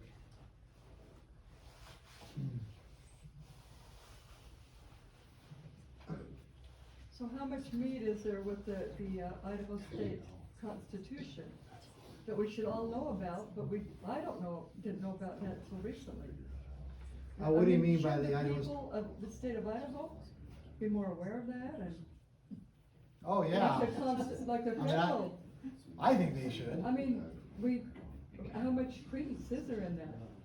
Deliver one. Well, I mean, the Constitution is basically the law that we place upon the government. Right. To be able to conduct itself. That's the authority. And so it all should be based upon it. But if the people aren't going to enforce it, and they're not going to get involved in it, then they're just gonna do what they want to do. So anyway, I'm gonna quickly go through here. I'm not gonna hit everything. But just showing you the growth of Idaho. 2.1% growth is astounding. 17.3% in 10 years. 271,525 people have moved into Idaho in the last 10 years. 46% of the people moving to Idaho came from California. So you can see. Well, here's the thing about Okay, here's the thing about that is if you're moving from California, there's a reason. Yeah. So. We're conservative, There or you we go. wouldn't have left. Okay, I will say this, I've been all over, we need to laugh. Don't make about me this. ugly in here. We need to laugh about this, right? She's been in Idaho long enough, we've got her on the You're accepting us Okay, now? so I've been all over Idaho, and the rooms have been, a good amount of them have been people that have come from California or other states. They fled here. And I'm gonna show you something here. Actually, I'm gonna save this, because I'm gonna show you something, then I'm gonna say it. Because I'm gonna show you something that we might not like from coming from California, and then I'm gonna show you something that we might very much like coming from California, okay? So, anyway, here's some statistics. I don't wanna go through it. Idaho's #1 state. More people moved into the state of Idaho than any other state, okay? You can see here, those top inbound states are conservative, and the outbound states are the terrible liberal states, right? Now, I'm gonna skip, this is the present, now, this is very interesting, look, almost 40% of our budget goes into human and health services, basically welfare programs, okay? Governor Little's doing a whole bunch of other welfare programs. Idaho has increased in welfare, basically 24% food stamp programs have increased more in Idaho than any other state in the U.S. The reason why I've done this, put this together, is because our programs are attracting people who want to live off of other people, okay? 55% of Democrats are 55% more likely to be on food stamps than Republicans. Now, this right here, 38% of people moving from California to Idaho are registered Democrats. Now that's bad, but 61% or 62%, I've got to do my math, are conservatives, right? That are fleeing. Okay, so let's keep that in perspective, but this is what's crazy. There are currently 135,900 registered Democrats, 75,000 of them live in Boise, 531,000 and some change are Republicans, registered Republicans in Idaho. 102,143 Democrats voted in the 2020 primary. That's 75.16% of Democrats voted in the 2020 primary. Now compare that to Republicans. 117,200 Republicans voted in the 2020 primary. That's only 22.01% Republicans who voted in the 2020 primary.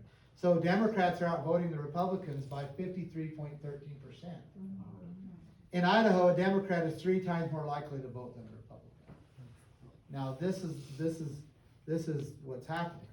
Demographic election impact in Idaho. With 3 times more Republicans moving to Idaho, Democrats are still gaining ground on the Idaho Republicans because they come out to vote 3 times more than Republicans do. If Democrats continue to move to Idaho at a current rate, and Republicans and Democrats continue to come to the polls at a current rate, then in 4.91 years, the Democrats will dominate the Idaho elections and gain control of the Idaho government. So, that's a reality.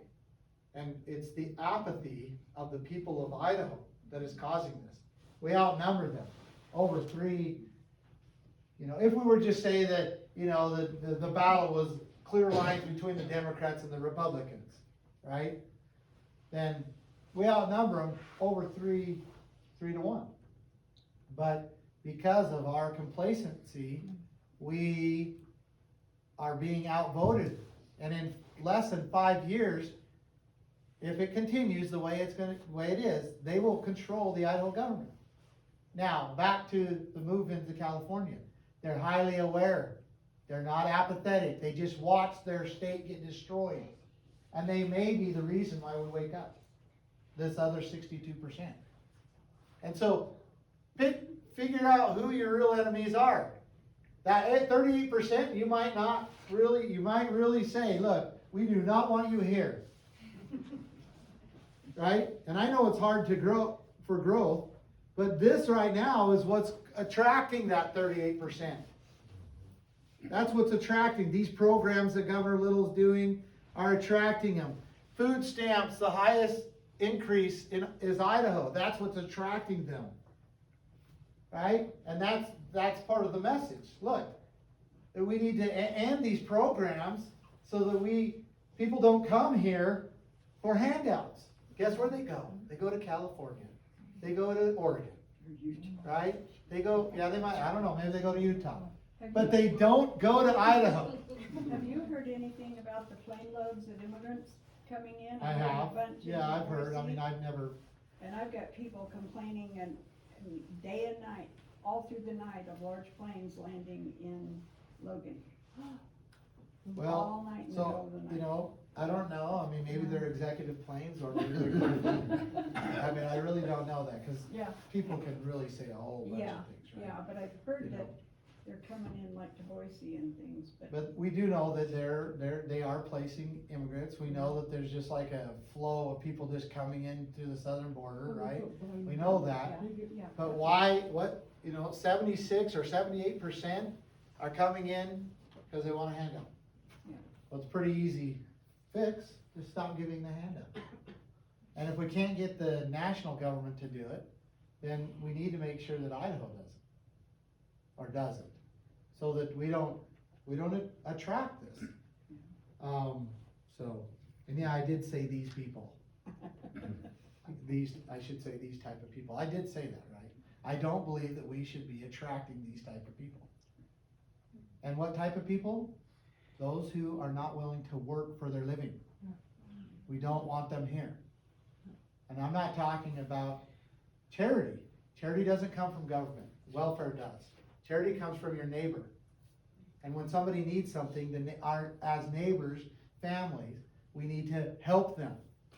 We need to do that. The churches, the communities, the families, neighbors, we need to do that. We need to provide charity from them, for them, help them, get back on their feet, short term. But we should not be forcing it away from people, their hard-earned money, their work, and to give it to others, and then create programs where 40% of our $3.729 billion a year goes into pretty much welfare programs in Idaho. So, yeah, that's my answer. So I wanted to show you that. I wanted to show you these numbers right here, so you can understand that we need to be more active. We have to be doing the things we need to do. And I've taken up enough of your time, but hopefully it's been worth your time here. Hopefully you can see where I'm at. I am willing to get in there and willing to fight. What I've done in the past, I would love to talk a little bit more about that with you. But I will say that you might ask, well, someone like me, could I ever be elected? Maybe I'm too extreme. Maybe I'm not a politician. I haven't been in government. And I will show you these last numbers and then we'll wrap it up. Vote for it. Trump was elected, you'd get in. Well, yeah. I'll phone him tonight and tell him about you. Yeah, let him know. Okay, so, let me get out of here. I'm gonna go back to here. And I just wanna show you a few things. So there's polling that's been done. And these have been independent polls. They've been commissioned for the purpose of trying to collect information, not for political reasons, right? And this is one poll that was done. I think you'll find it interesting. So, would you agree or disagree that a state governor has authority to shut down churches? 60% of Idahoans said that they disagree that the governor has it, strongly disagree or disagree that the governor has authority to shut down churches. 40% think that the governor does have authority to shut down churches. Okay? Now, would you agree or disagree that the state governor has a duty to protect the people's rights to worship, travel, and trade with each other? 74% said that they believe that it is the duty of the governor to protect the right to worship, travel, and trade. Not too bad. I don't know what this other 25% is doing. They could be anarchists, though. They could be anarchists and just say no one has authority, right? So, I don't know. But then the question was asked, well, who do you think, out of the leading governor candidates, who would be most willing to protect the right to worship, travel, and trade? And this is the results. Now, this survey was taken in August.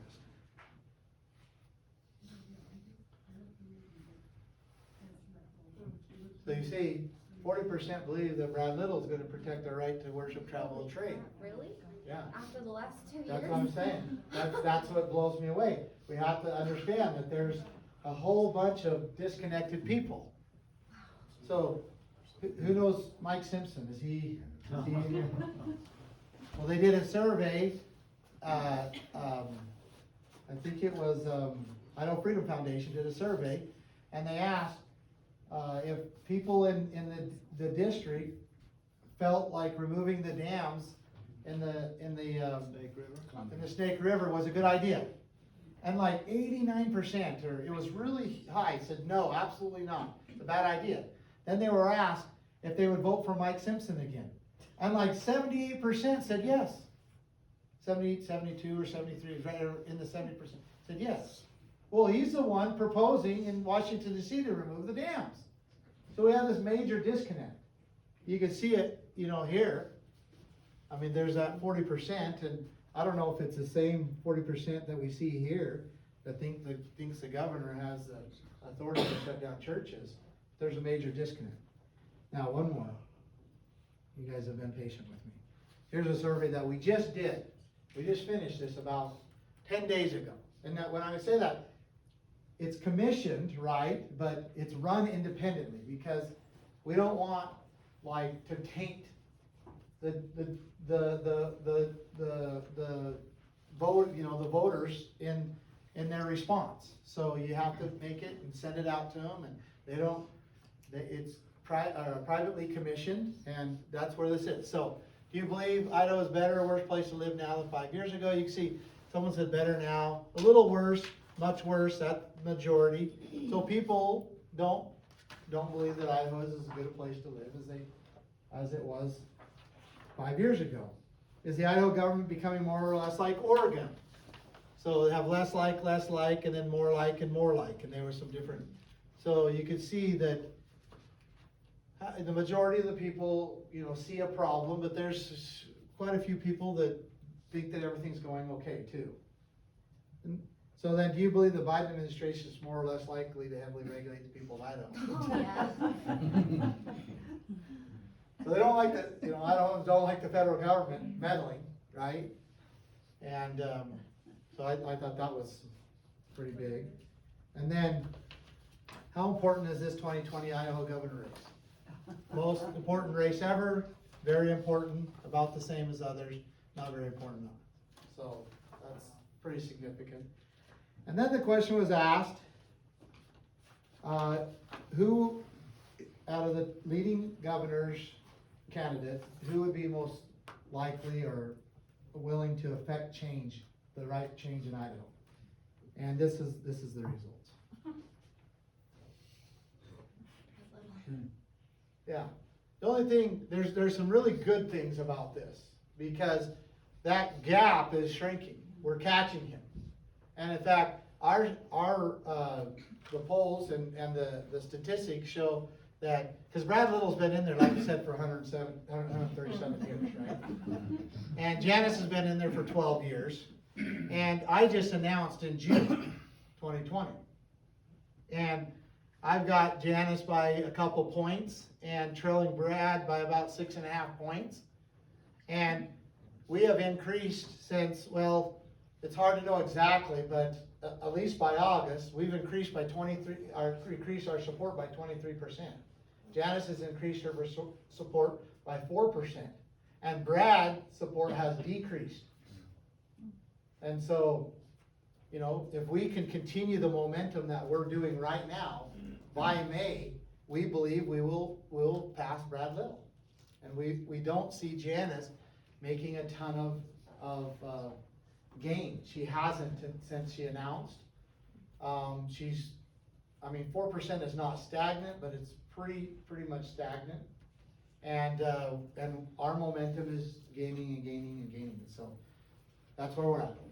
That's where it is. Yes. Can I change the subject for just a second? Yeah, but we probably need to get out of here too. I do appreciate it. I think I know where you're gonna stand on this, but you've probably heard about the greater Idaho. In other words, Yeah. several counties in Oregon want to secede into the state of Idaho. Right. Tell us how you feel about that. Well, I have a little experience about eastern Idaho. I spent a little time there. Right? Eastern Oregon. Or excuse me, Oregon. Sorry. Eastern Oregon. I spent a little time there. I got to understand and I completely applaud it. I know that it's a very difficult thing because constitutionally the state legislatures have to pass it of Idaho. The Oregon legislature has to pass it, and so does U.S. Congress. So for that to happen, they say like it's an act of, it's like an act of Congress, and so You know, unless those people just say flat out, we're done, we're joining Idaho, you know, the border is now here. And then they just push their way in, it's a pretty tall order. But, I can understand those people are so tired of it, they're so tired of the tyranny and the corruption, and they literally have become like the Hunger Games, where they just send their wealth to to Portland, so that they just waste it in programs after program after program, and then they can't even use their land and resources. Harney County is 98% federally controlled, 98%. Even the private land that was there, the federal government's come over and taken it. I know they're madder than hell up there. Yeah. So anyway, I applaud it, to be honest with you. So let's wrap up here. I don't know what else I could say that I haven't said that really would matter. I don't know that I need to really show you anything else. I've kind of probably talked enough. I just want to say that I appreciate your time. I hope you can see some of the challenges that we're facing a little clearer. I hope that I can, can gain your confidence if I haven't already, that I will go and fight, that I will not come out of there and not have done something. I will implement several of these things. I'm confident in it. So, thank you for your time.